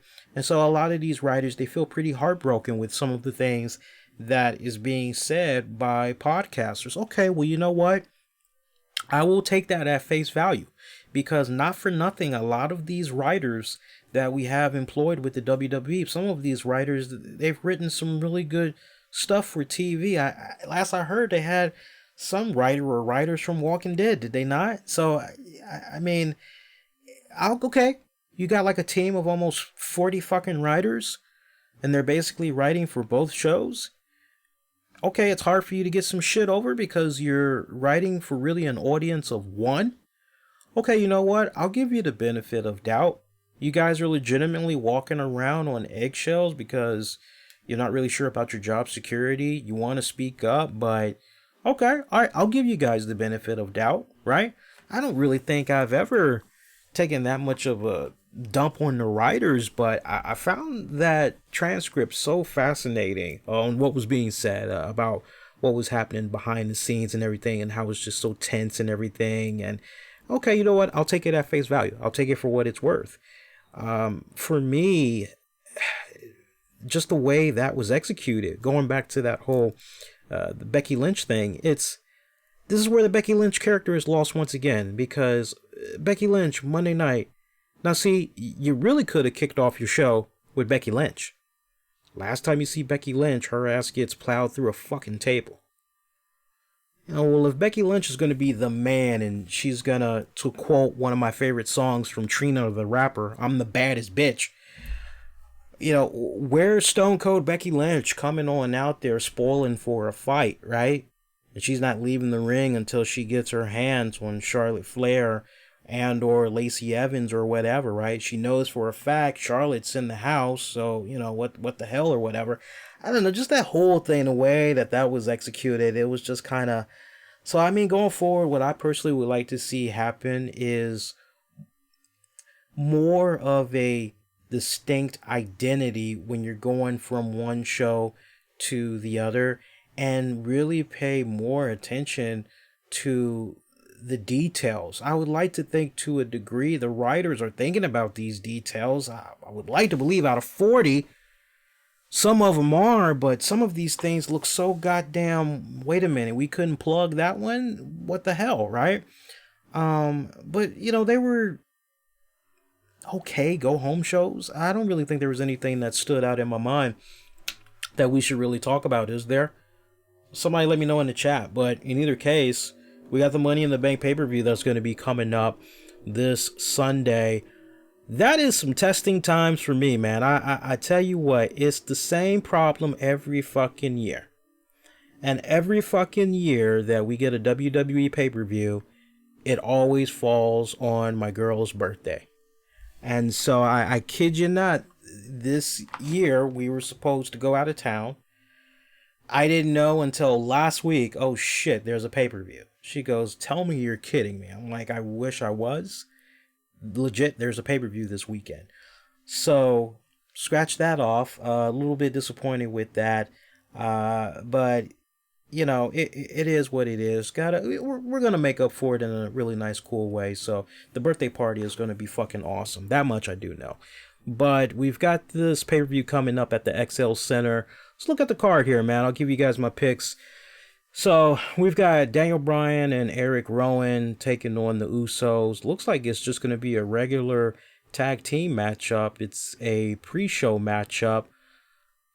You know what? I'm going to say Daniel Bryan and Rowan go over the Usos. I wouldn't be surprised if during that pre-show we see the Revival make their presence felt during that match, just to kind of get back at the Usos for what they did with the Uso jail or Uso crazy, whatever the fuck that shit was that they did on those guys 2 weeks ago. So I'm going to go with Daniel Bryan, Eric Rowan.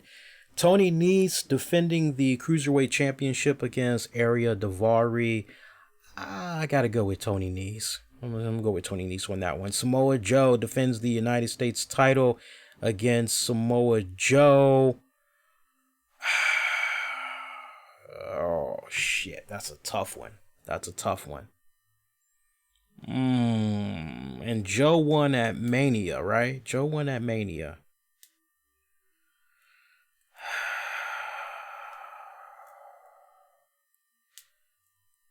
I'm gonna say Samoa Joe.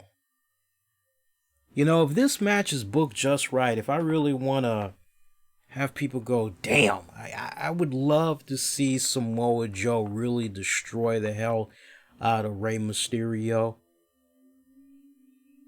Play this matchup in a way where Samoa Joe, out of the gate, charges at Rey Mysterio like a bull or whatever.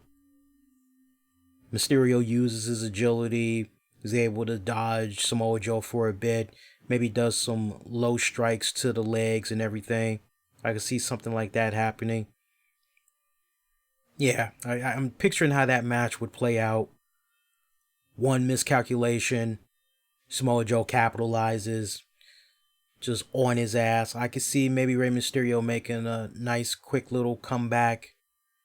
Joe still coming at him. Do you maybe put Dominic in there? He runs in there and maybe he throws a towel because he doesn't like what he's seeing of his dad being destroyed, right? His dad is taking too much damage. Do we maybe see Dominic come in there and throw the towel? You would like to believe something like that is maybe going to be panning out, because why else are we continuing to see Dominic in front of the cameras? We know what he's doing behind the scenes, or at least we have a general idea of what he's doing behind the scenes, but what's the end game with continuing to see Dominic? He's a little bit too old now for him to be in a position where he's on top of his dad's shoulders like back in the day, right? So what's the end result? Are we maybe going to eventually see him feud with Samoa Joe? You know, what's going on here? So I don't know. I kind of got the vibe that maybe Dominic is going to come down there, save his dad with a white towel or something like that. And, you know, Samoa Joe retains that way, but I can still see Samoa Joe being very relentless on Rey Mysterio. So, but I got Samoa Joe retaining that United States title. Let's go to the next matchup. Miz taking on Shane McMahon, steel cage match.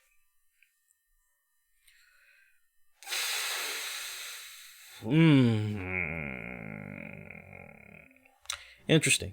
Very interesting. Oh. This is an interesting one. You can't help but wonder if there's going to be a little bit of interference in this one. See, this is the problem, too, that I don't like about steel cage matches. You know, back in the day, I loved it when we had steel cage matches that pretty much, okay, it's culminated to this point. The only way you guys are going to be able to settle things once and for all, this is it right here, steel cage match. And yeah, it doesn't feel like that is going to be the case between Miz and Shane. This legitimately feels like it's probably going to extend to one more pay-per-view. God, I hope I'm wrong. I don't know if it's just me, but I'm already a little bit tired of seeing these two lock up. I can't believe I'm saying that, but I'm actually a little bit, right?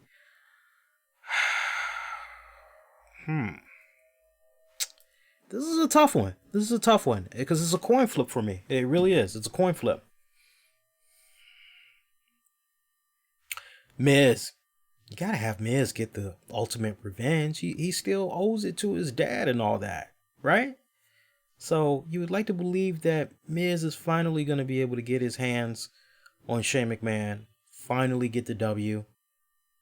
Maybe with Shane McMahon suffering some type of a crazy spot during this match that will maybe have him out for a little bit. Maybe Shane will finally, when he does come back, see the light. And that's pretty much how you get away from this program altogether. Like, this is the be-all, end-all. I mean, that's very well possible. I'm going to say Miz. It's a coin flip for me, but I'm going to go with Miz. Becky Lynch takes on Charlotte Flair for the SmackDown Women's title.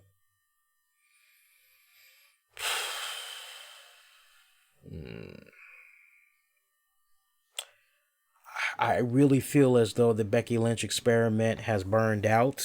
And I would love to see Becky lose both belts, I gotta tell you. I would love to see her lose both belts. I'm gonna get to that next match coming up. Becky and Charlotte. SmackDown title.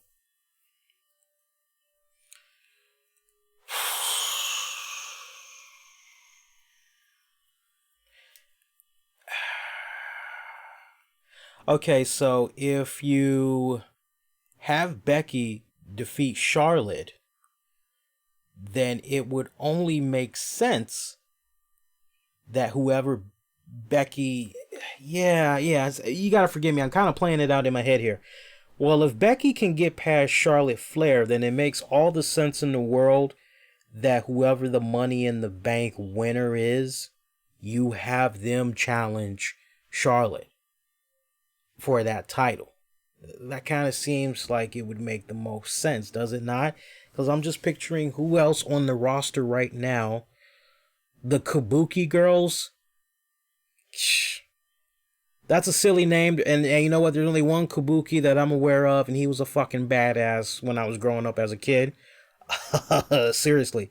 Yeah, those girls are busy right now. They're busy with the Iconics.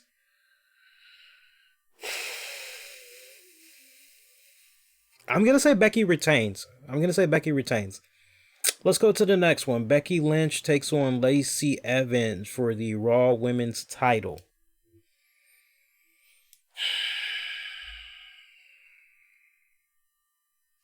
I've really been enjoying the work of Lacey Evans. I really have. I don't care what anybody says. She's been great, and you know what? Her timing has been impeccable. A lot of the other women that have been on the roster, they are a little bit stale, so to speak. All due respect to them, they do, for the most part, a decent job in the ring and everything, but they're a little bit stale right now, and Lacey Evans to the main roster, it's a refresher. It's very refreshing. I like what she's been doing on there.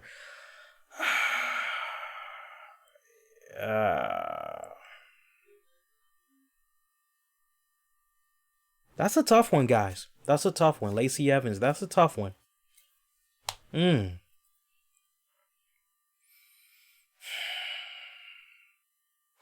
Becky Lynch.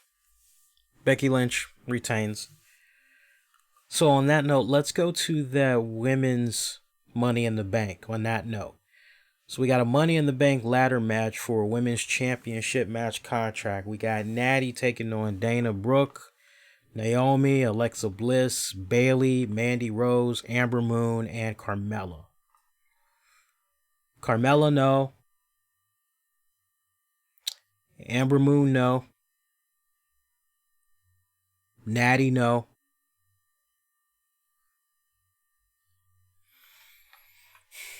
Natty, no. I said Natty already, no. Naomi, no. Dana Brooke will have some nice good spots in there. I think the way she'll probably be mapped out in that match, she'll come pretty damn close. I can see something like that playing out. Crowd kind of be on her side a bit. I don't see Dana. The three names I'm homing in on that could really benefit from it right now. I'm homing in on Alexa Bliss.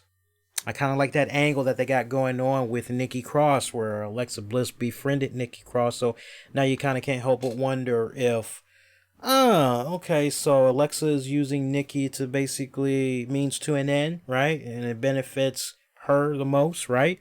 So, which brings up a very valid point, which is, will Nikki Cross at all be a factor in this matchup and trying to help out Alexa, right?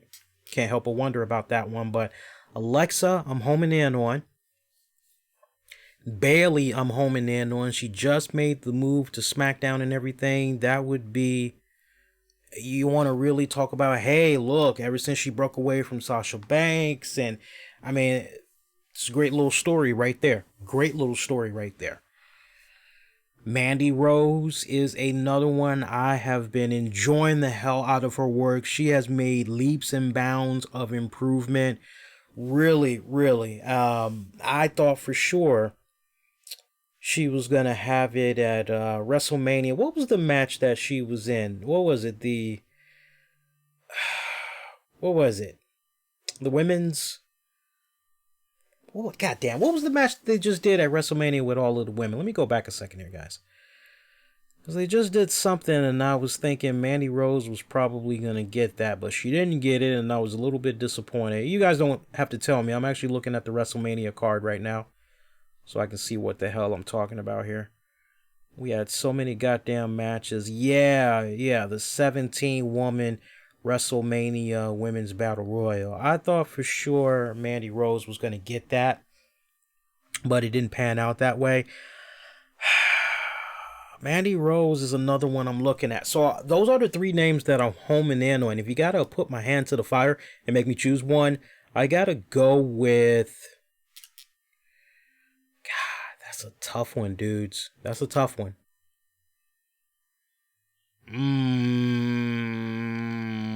That's a tough one. Mandy Rose.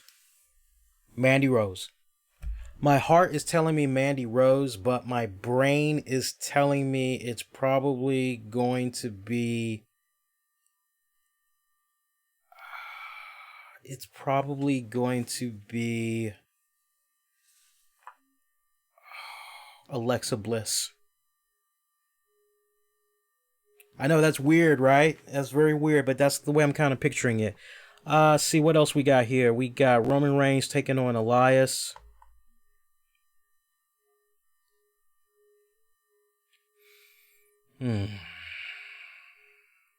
Elias needs this more, doesn't he?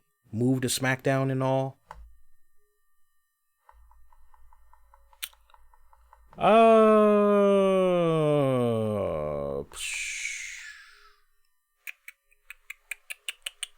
Roman Reigns. I'm gonna go with Roman Reigns on that one.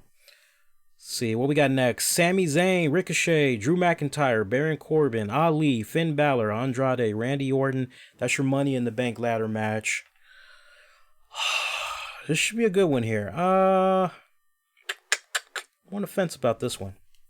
Let's look at these names here. I'm just playing it in my head here. We can take out Andrade. We could take out... that would be an interesting one. Let me leave him in there. That would be a good one too. I'm not seeing that. There's one name that screams out to me right now. Yeah, there's one name that screams. Oh, but then how much of a factor would he play? Yes. Okay. So, the way this is kind of panning out, some would be under the impression Drew McIntyre, right?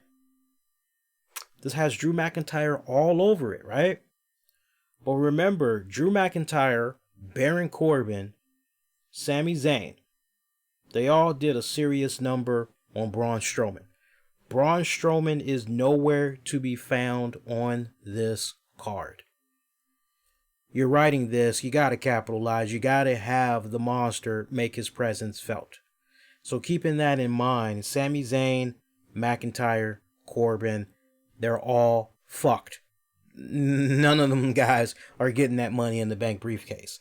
So that now leaves us with Ricochet, Ali, Finn Balor, Andrade, Randy Orton. I'm not seeing Andrade. Yeah, I'm just not seeing Andrade. So we can eliminate him. That leaves us with Ricochet.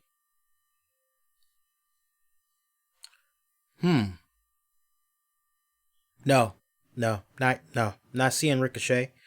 That leaves Ali, Finn Balor, Randy Orton.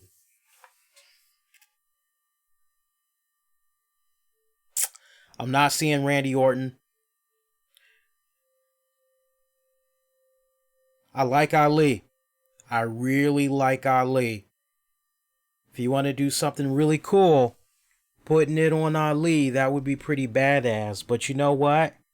Balor is the man. I got to go with Balor. And you know what? The guy deserves it. You know, he's gone out there no matter what. If he's been mad at any time with some of the stuff that's been thrown his way as far as what he needs to go out there and do, you wouldn't know about it because he's gone out there. And you know, a lot of what you hear from people is Balor, top pro, real professional, go out there, whatever you need him to do, he does it. You don't hear about this guy getting into trouble or anything like that. You want to just look at how everything has kind of been building up to this point with how they've been utilizing, if you will, the Balor character. Balor is the guy I'm going to be going with. That's going to be your Mr. Money in the Bank. And that's kind of a nice little story in itself. So that gives them plenty of time, too, to really build him up properly for when he gets ready to cash that in. So that's who I'm eyeballing. Seth Rollins defends the Universal title against AJ Styles. That should be the match of the night, too. I'm going to go with Rollins. I'm going to go with Rollins. Rollins stands out. I'm going to go with Rollins. That's final. All right, so to recap, we got Daniel Bryan, Eric Rowan. They're going to defeat the Usos. They're going to get a little bit of help from the Revival. I got Tony Nese retaining his Cruiserweight title. Samoa Joe retains the United States title. Oh, we missed the match. My bad, guys. KO, Kevin Owens, taking on Kofi Kingston for the WWE Championship. Can't believe we forgot that one. Kofi, come on. Keep hope alive. Keep hope alive. Keep hope alive. Yeah, we're going to keep that hope alive for another month. Yeah. Let's see. Miz, Shane McMahon. Miz going over. Becky. I got Becky retaining both titles. Damn, I got a lot of faces going over here. I'm just now realizing that when I'm looking at this card. You know what? I'm going to switch it up a little bit. I'm going to go with Elias over Roman Reigns. I know I shouldn't, but I'm just now looking at this. And right now I've got so many faces going over.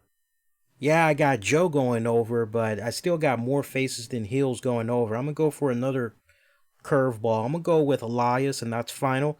I'm going to say Elias somehow. I don't know. Seems like maybe a disqualification thing. Count out or something weird. I got Elias going over. Let's see. Let's go to that women's Money in the Bank. That women's Money in the Bank, I'm looking at... Who did I go with? Did I say Mandy Rose? Yeah, Mandy Rose. Don't be surprised if it's Alexa Bliss, though, is what I believe I said. Your men's Money in the Bank, I'm going to go with Finn Balor. I already told you Becky Lynch is going to retain both titles. I think no matter what, she's going to walk out with both. And Seth Rollins is going to retain the Universal Championship. Okay, so that's how I'm kind of looking at it. I can't wait to see how my other colleagues are going to be looking at this one for this Sunday. So, and shout out to Seth Washington. He usually does a phenomenal job in collecting all of our data. And, this person predicted this. This person predicted that. This person predicted this. He does a really good job with all of that. So shout out to you, buddy. And can't wait to see who all comes out on top on Monday. Hey, Vince McMahon did a very interesting interview with Variety, and the usual spill, it comes up. Of course, one of the things is, hey, would you be open to selling the company or whatever? And of course, you get the usual, hey, look, we're always open for business, right? We're always open to hearing negotiations, right? But the thing that was kind of, that's nice to know, is they followed up with him on some of the comments that John Oliver had said on this show. And of all the things to really poke the brain of Mr. McMahon on, they poked the brain of McMahon about the whole, hey, talent not really being able to take time off of the road for what have you. And Vince McMahon had pretty much said, no. If they need to take time off for whatever respected reasons, whether it's personal or injury, they're allowed to do that. Sometimes we're in a position where we have enough time to phase them out. Other times, like if they get an injury, then we got to do what we need to do to try to write them out. But anytime that they request to take time off and they need it, we're pretty open to them. We're able to hook them up. So kind of debuting that little bit of a rumor right there. And he also had talked about the deal that they've got going on with Fox. I'll kind of read a little bit of parts of that to you. So he confirmed that Fox will be going out of their way to promote WWE across various platforms when SmackDown gets ready to move to Fox this fall, again on Friday nights. He said, and I quote, WWE talent will be appearing on Fox programming. It's going to be a totally integrated approach. We've never had a platform like this in terms of promotion. Fox is going to go all in, and they're great promoters. He was asked about Ted Turner making an attempt to turn WCW into a rival during the 1990s. Vince said WWE knew WCW couldn't stand the grind, saying, I quote, Ted Turner opened his checkbook and spent a lot of money buying our talent. we knew they'd do okay for a while, but we knew they couldn't stand the grind. So this was a very interesting. I actually can't wait to pick up the actual magazine itself. I might check out the digital, but I kind of want to actually have the magazine itself, because the little bit that's out there right now, it's enough to whet the appetites, but I'm more curious about the whole, because what's kind of on my spidey sense right now that I want to know if they asked them about is, okay, well, that's one thing about John Oliver. What about this whole thing about, shit about medical and, the wrestlers don't have insurance, your company in 2019, how do you respond to that? And I've yet to see anything like that come about. So I guess the question I'll pose to you guys, are you all aware whether or not this man had talked about that in the Variety issue? If so, let us know about that. That way we all can kind of figure out if that's something we all need to be checking out. 2K developers, for you gamers out there, they're going to be starting on a new Rival Wrestling game. Yuke's the developer for the 2K series. As you know, they've been working on WWE for many years now. They've announced that they've assembled a new internal team aimed to engineer a new wrestling game. Wonder if it's AEW, just saying. Or maybe it's Impact, who knows. The game will not be associated with WWE and its characters. The Japanese studio implemented this team as a means to spark creativity within their employees. Video Game Chronicle reported that Yuke's senior vice president and producer Hiromi Futura feels the company has been unable to attain the quality of games they know are capable of constructing. This lack of quality stems from two major factors: Yuke's current business relationship with WWE 2K publisher 2K Sports and the lack of major competition within the wrestling gaming market. So, little FYI for you all right there. I was just thinking the other day, like, what was the last good wrestling game that came out that, wow, this was actually pretty good, that wasn't WWE? Somebody correct me if I'm wrong. Wasn't there a Legends of Wrestling game, like volumes 1 and 2, that had came out for PlayStation? I vividly remember playing those, and I remember Hulk Hogan was on both of those, and I thought they were kind of going in a really cool direction. The TNA Impact game, the graphics were fucking phenomenal. You want to talk about really great renders? Those renders were freaking awesome, but the gaming mechanics for it fucking sucked balls. Big time, it sucked balls. I couldn't stand the controls. After a while, I got used to the controls, and I think it was really because I was that into the graphics. You could probably get TNA Impact on Amazon or eBay for like about $12. True story. You all remember the Xbox Achievements website? You remember when it was called 360achievements.org or whatever? You guys remember how early on back then they were doing prize giveaways and all that? Well, true story, I actually had won a contest from them. I had won a copy of TNA Impact. And I didn't know about it because, unfortunately, my internet was down for like a whole week. And then by the time my internet was back up and running, I go, oh shit, what? I won. Say what? And then when I tried to claim it, they were like, oh, nope, sorry, you weren't able to get to us in the time allowed.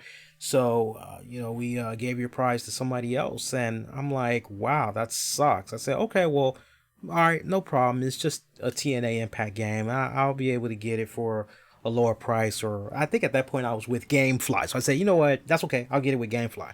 And so I remember I got it from GameFly. And back then I used to buy games all the time from GameFly. Because, after you keep it for X amount of months, they give you a really good low price. It's like, hey, look, give us this since you had it this long, and we'll give you the DVD cover and all that. Yeah, I'm sold, sure.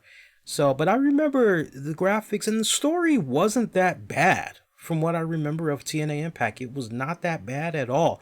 If that was something that were to be available for backwards compatibility, would I play it again?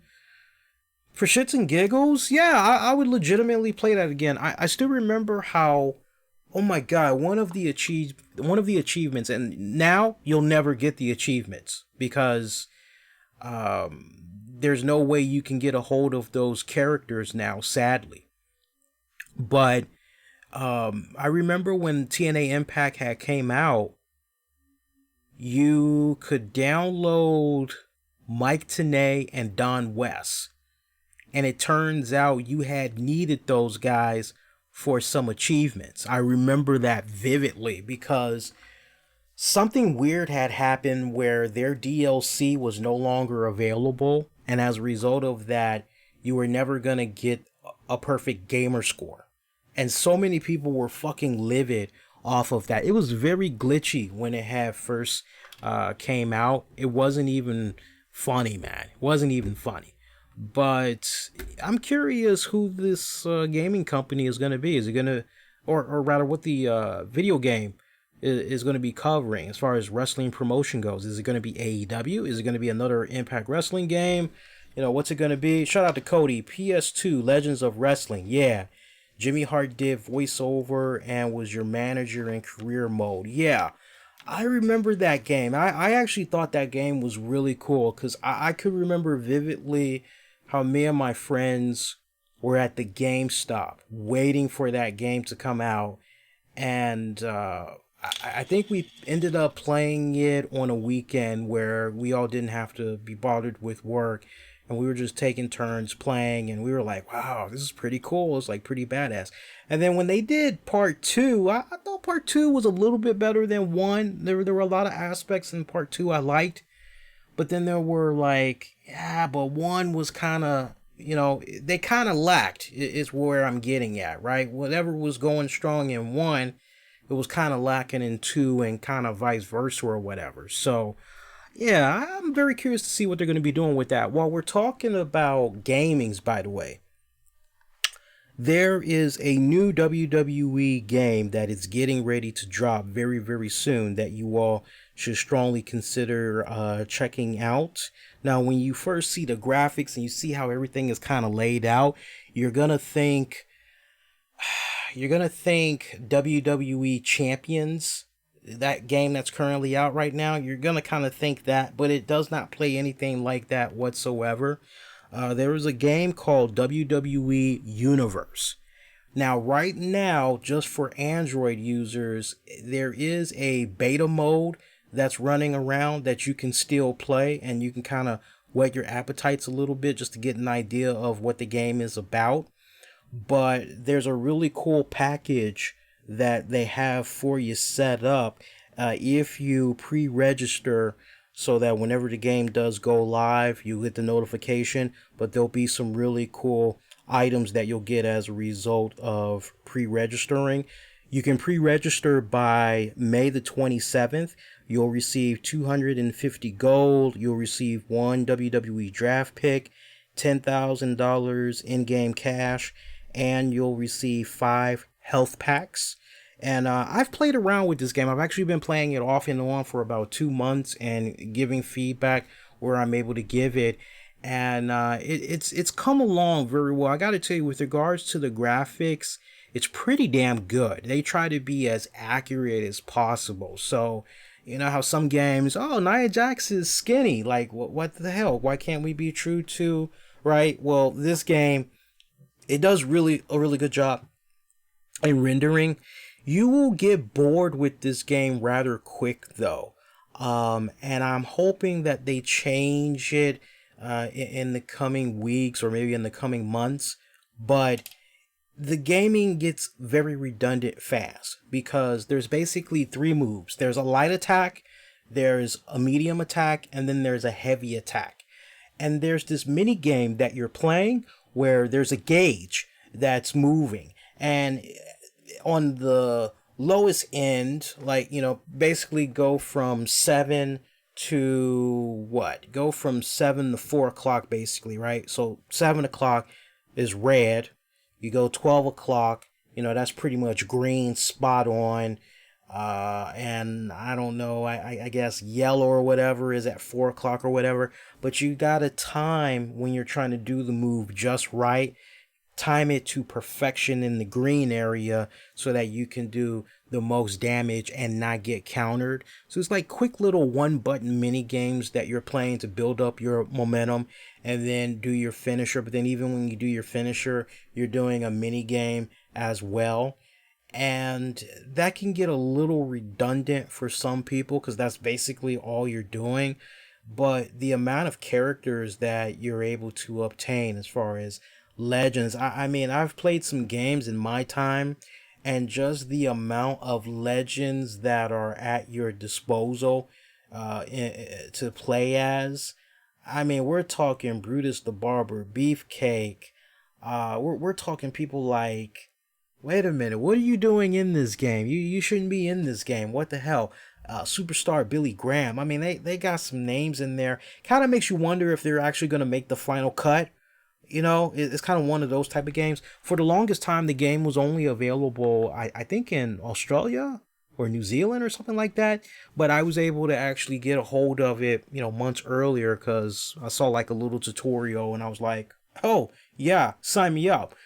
So you will get a little bit tired of playing that game. You know, that is if you don't really like mini games like that. But I think graphics wise and just everything leading up to where they are right now and some of the improvements that they made, it's pretty good. It's pretty good. And also, hey, we're still talking about gaming. For you WWE Supercard fans out there, WWE Supercard is still down right now. Last I had heard, they are in maintenance mode right now, and they're trying to do their very best to do what they need to do with that. If I can just kind of give you guys a new update right now while we're still on the air here. Yeah, it's still kind of down here. Okay, so right now, and this is from their official Twitter account, they said that this was about 4 hours ago. We're exiting maintenance for select platforms. This will allow us to start monitoring the network performance faster. See, TBG, PvP purchases, ads, and QR codes will roll over time. And they also said that we are aware. Oh, wow. So it looks like for some people, their team cards and their tiers and all that is a bit messed up. So they said that we're aware of this, looking into it. Meanwhile, if you or a member of your team updates a card, swapping in and out or tossing an enhancement, for instance, the rating should go back to normal. Last update was about 3 hours ago. The first part of our systems rollout will include purchasing, which is live now. So they are still doing some stuff with this game. If it were me, I would say to you guys, go on ahead and maybe check in mid-afternoon tomorrow, because not for nothing, they did try to prepare people for some weeks now. They said that they probably were going to have everything down for an entire day, maybe a day and a half. So weather's nice, go do some really fun, cool stuff and take it from there. I just want to see if there's anything else I wanted to get into before we get ready to wrap it up on this episode here. Where are we at now? We're about 2 hours, probably about 2 hours and 10 minutes. Let me just see if there's anything else I had wanted to get into before we get ready to wrap it up here. I'm just trying to think if there's anything else I want to get into here. Yeah, there is. There's the other thing I want to get into. Superstar Billy Graham. I want to just say this real quick, and it's really kind of changed my outlook now in when I promote people's GoFundMes, Kickstarters, things of that nature. Okay, so as many of you guys know, if you've been a long-time listener, you all know that normally if I come across a legit GoFundMe or a Kickstarter page where somebody needs sincere help, right? I do my best to bring it to you all's attention in hopes that you could do the ultimate act of kindness and you could donate to them. And if you're not in a position where you can donate, that at least you do the next cool thing and you share that link with your social network of friends, coworkers, what have you, right? So that's the way I've always done it here on the show. I mean, look, man, we all have our respective problems. There's no doubt about that. That's why I always say, if you're not able to give, just share the links. That's the best thing you can do. It's better than just not doing anything and just going, whatever, right? But to see some of the things that superstar Billy Graham had said recently on his Facebook page, I was very disheartened. I was very upset. Right down to the point. I don't know if my post is still there, but you can actually see what I had said on his GoFundMe. That's how pissed off I was. And for those of you that's like, what the fuck? So basically, he took a massive shit. I'm paraphrasing here, but it's all accurate. He took a massive shit on the people that did not donate to his GoFundMe. He complained about the fact that, it's been X amount of hours, days, and nobody else has donated to my GoFundMe. I've had this up since last year, and, we've only gotten up to this amount, and it really sucks that there are so many of you deadbeats that's not donating. I'm done entertaining you all. I'm done giving you freebies. I'm gonna start deleting and blocking and banning you guys, and I've got tons of requests of people that want to be friends with me that I don't mind giving them an opportunity so that they can donate to me. And it's just, I'm reminded, hey dude, not for nothing, sorry that you're going through whatever you're going through with your health, your home, what the hell ever, right? Sorry you're going through all of that shit. But, dude, when people are coming up out of their pockets and they're donating, that is the ultimate act of kindness, because they are showing that they care. And you should never take something like that for granted. You shouldn't. That is a high honor. And those people that are willing to do that, take the time out and personally thank every single one of them. No matter how long it takes, do a video, do the whole 9 yards, thanking them, whatever, right? But always be appreciative. Okay, so maybe this is money that you can't access right now. Okay, well, you're the one that had set the goal. Or whoever it was that set the goal for you, right? Okay, I get it. You can't access that money because you haven't reached the... Okay, well, you know what? It is what it is. Until you reach that goal, you're not gonna... That's how it rolls. So it's kind of one of those deals where when you're thinking about it, do I really want to go for this amount?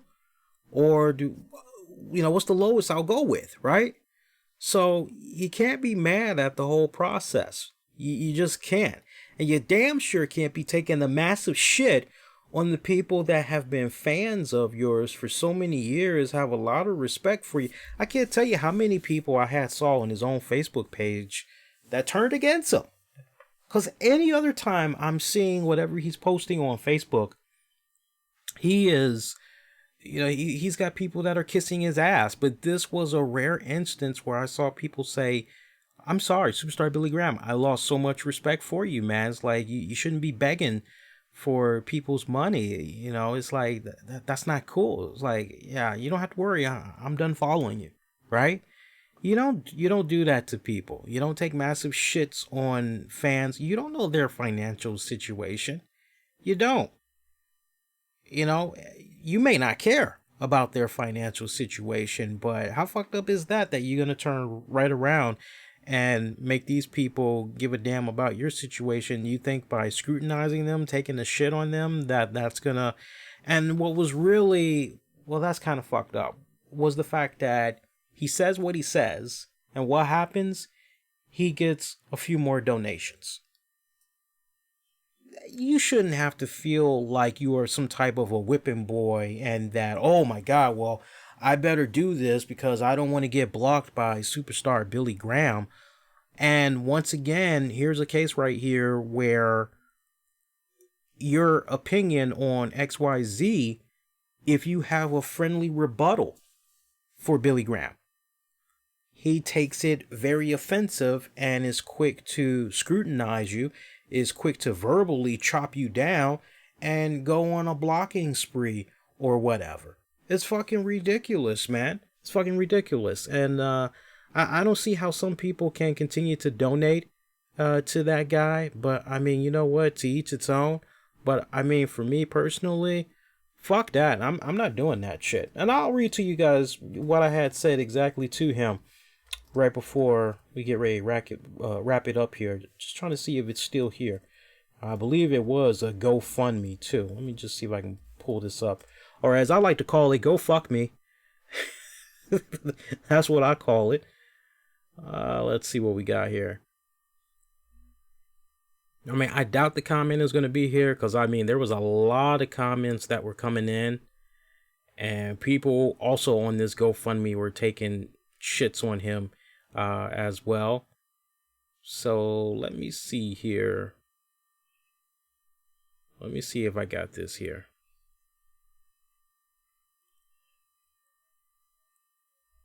I don't think it's here anymore. They probably deleted it because they were pussies. So let's see here. Yeah, I don't think it's here, guys, but let me see.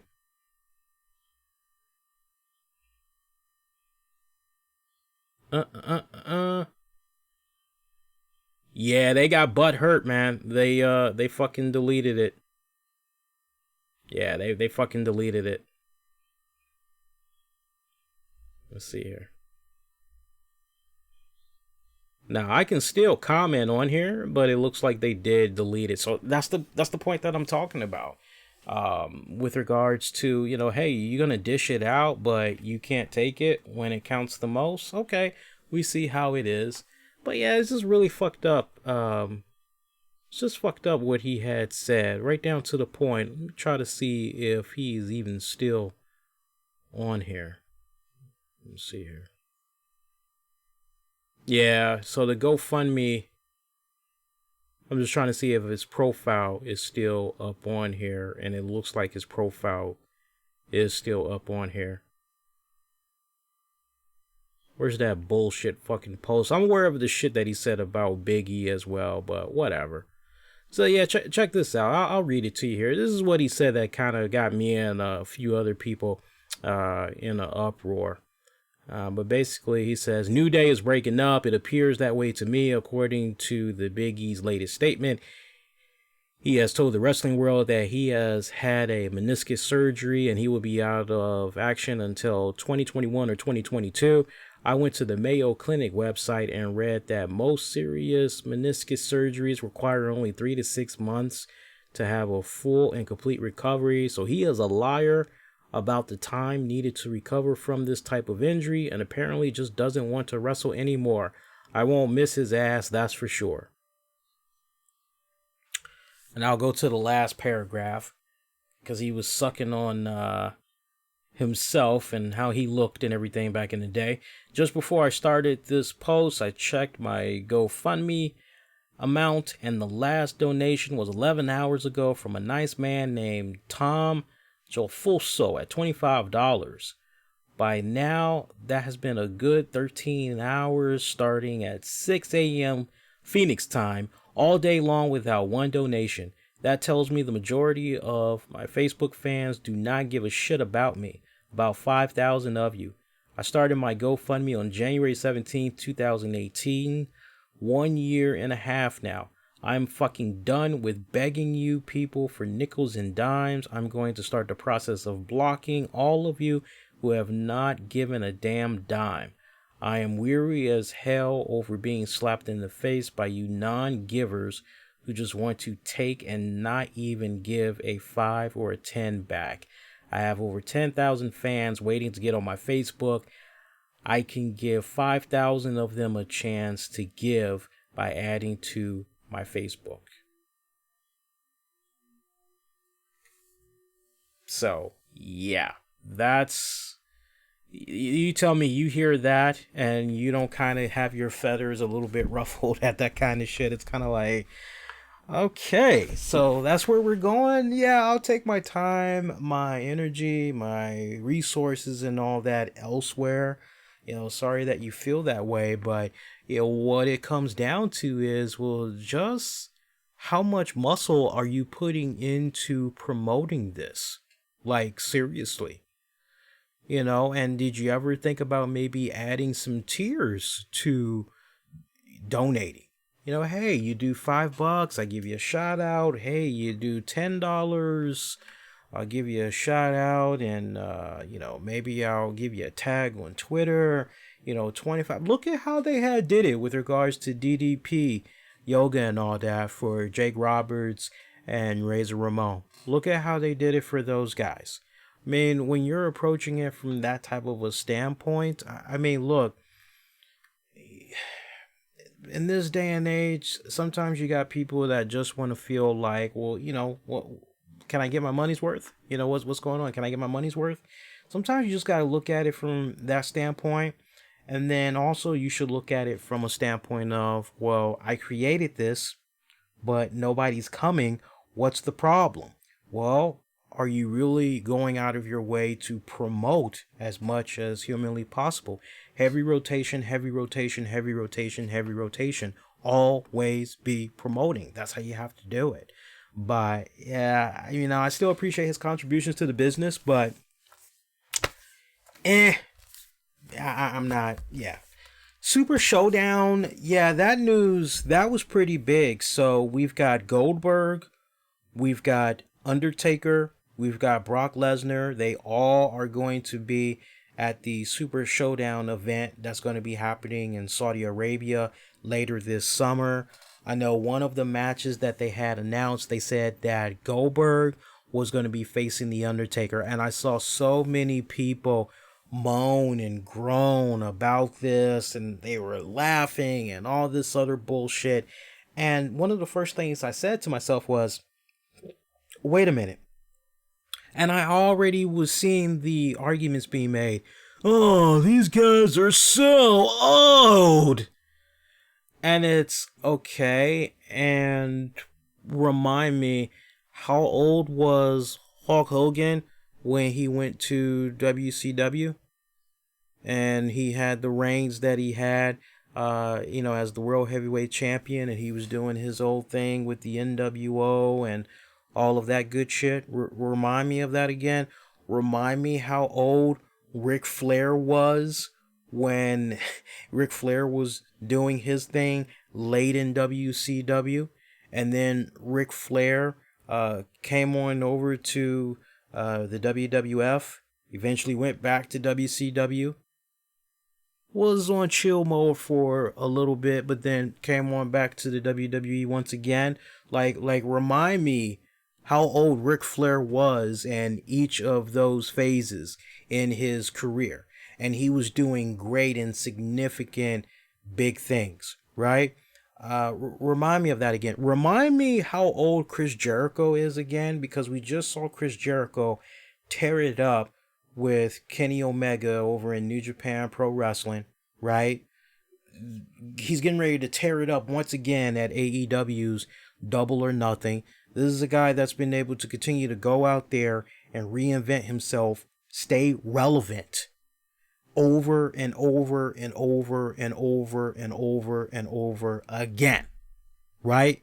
I could be here all night just plucking names out of my ass of people that are up there in age that have been able to go out there and, hey, they're still kicking ass, okay? Am I the only one that forgot about that great match that Ricky the Dragon Steamboat had against Chris Jericho back in the day? And it was, holy shit, this dude still has it. If he wanted to, he could wrestle maybe 2 years part-time if he wanted to. But I mean, this whole thing about age, let's just throw that out the window. Let's just throw that out the window, because that's a weak-ass cop-out. And some of the examples that I just gave you, it basically debukes that, right? Okay, so what? You want to hit me up with, oh, well, Undertaker's all broken and shit. Undertaker, let's defend Undertaker now. Let's be real with Undertaker. His health issues, for the most part, He's got them all taken care of. He's had his hip surgeries, his knees, his whatever surgeries he needed, he's gotten them all out. And the latest rounds of interviews that he has given, as he's been doing some inspirational, holy biblical type of conversations and all that, because he's a religious man to a degree, it looks like. I didn't even know that, but hey, God bless him. Seriously, God bless him. But he wants to wrestle again.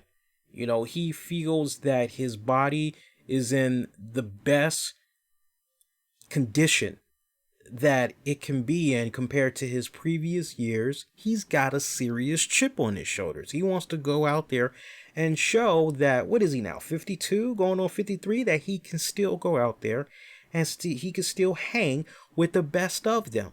Okay, all right. So you know what? We've got an Undertaker that's not dealing with nagging knee injuries, a nagging back, a nagging hip and all that. We got us a 100% healthy Undertaker that pretty much has just been enjoying life, getting whatever surgeries he's been needing to get, rehabbing. He's at 100% now. So you're telling me we could pretty much come a bit close to getting the Taker that we had got in the earlier 2000s? Okay, that's fine. And then I'm looking at Goldberg. Goldberg's run with the WWE this go round. You know what? I think as far as being on the path of redemption from what he did his first run in the WWE, you know what? He gave us some good matches. His first run in the WWE. Everything that culminated with that match against Brock Lesnar, it's sad, and I still feel to this day, I said it on this show a couple of years ago, I still feel the match that he had with Brock Lesnar back at that WrestleMania back in the day, when both men, it was known they were going to be quitting pretty much the day after. That was like their last match in the WWE. I think what really took away from that match was that the fans knew what was happening with these men, and they just did not care about these men because they felt that both men were turning their backs on the fans, right? And so that's why when you go back and you look at that match and you hear those reactions and all that, that's what you kind of have to remember. But the match wasn't the total drizzling shits. It really wasn't. And if you go back and watch that match on mute and just look at it with your own two eyes, you'll say, yeah, you know what? It really wasn't that much of a bad match. It wasn't a 5-star match. It was maybe, if you're lucky, barely a 3-star match, but damn sure wasn't a 5-star match, right? But you see the path of redemption that Bill Goldberg was on this last go round that he was with the WWE.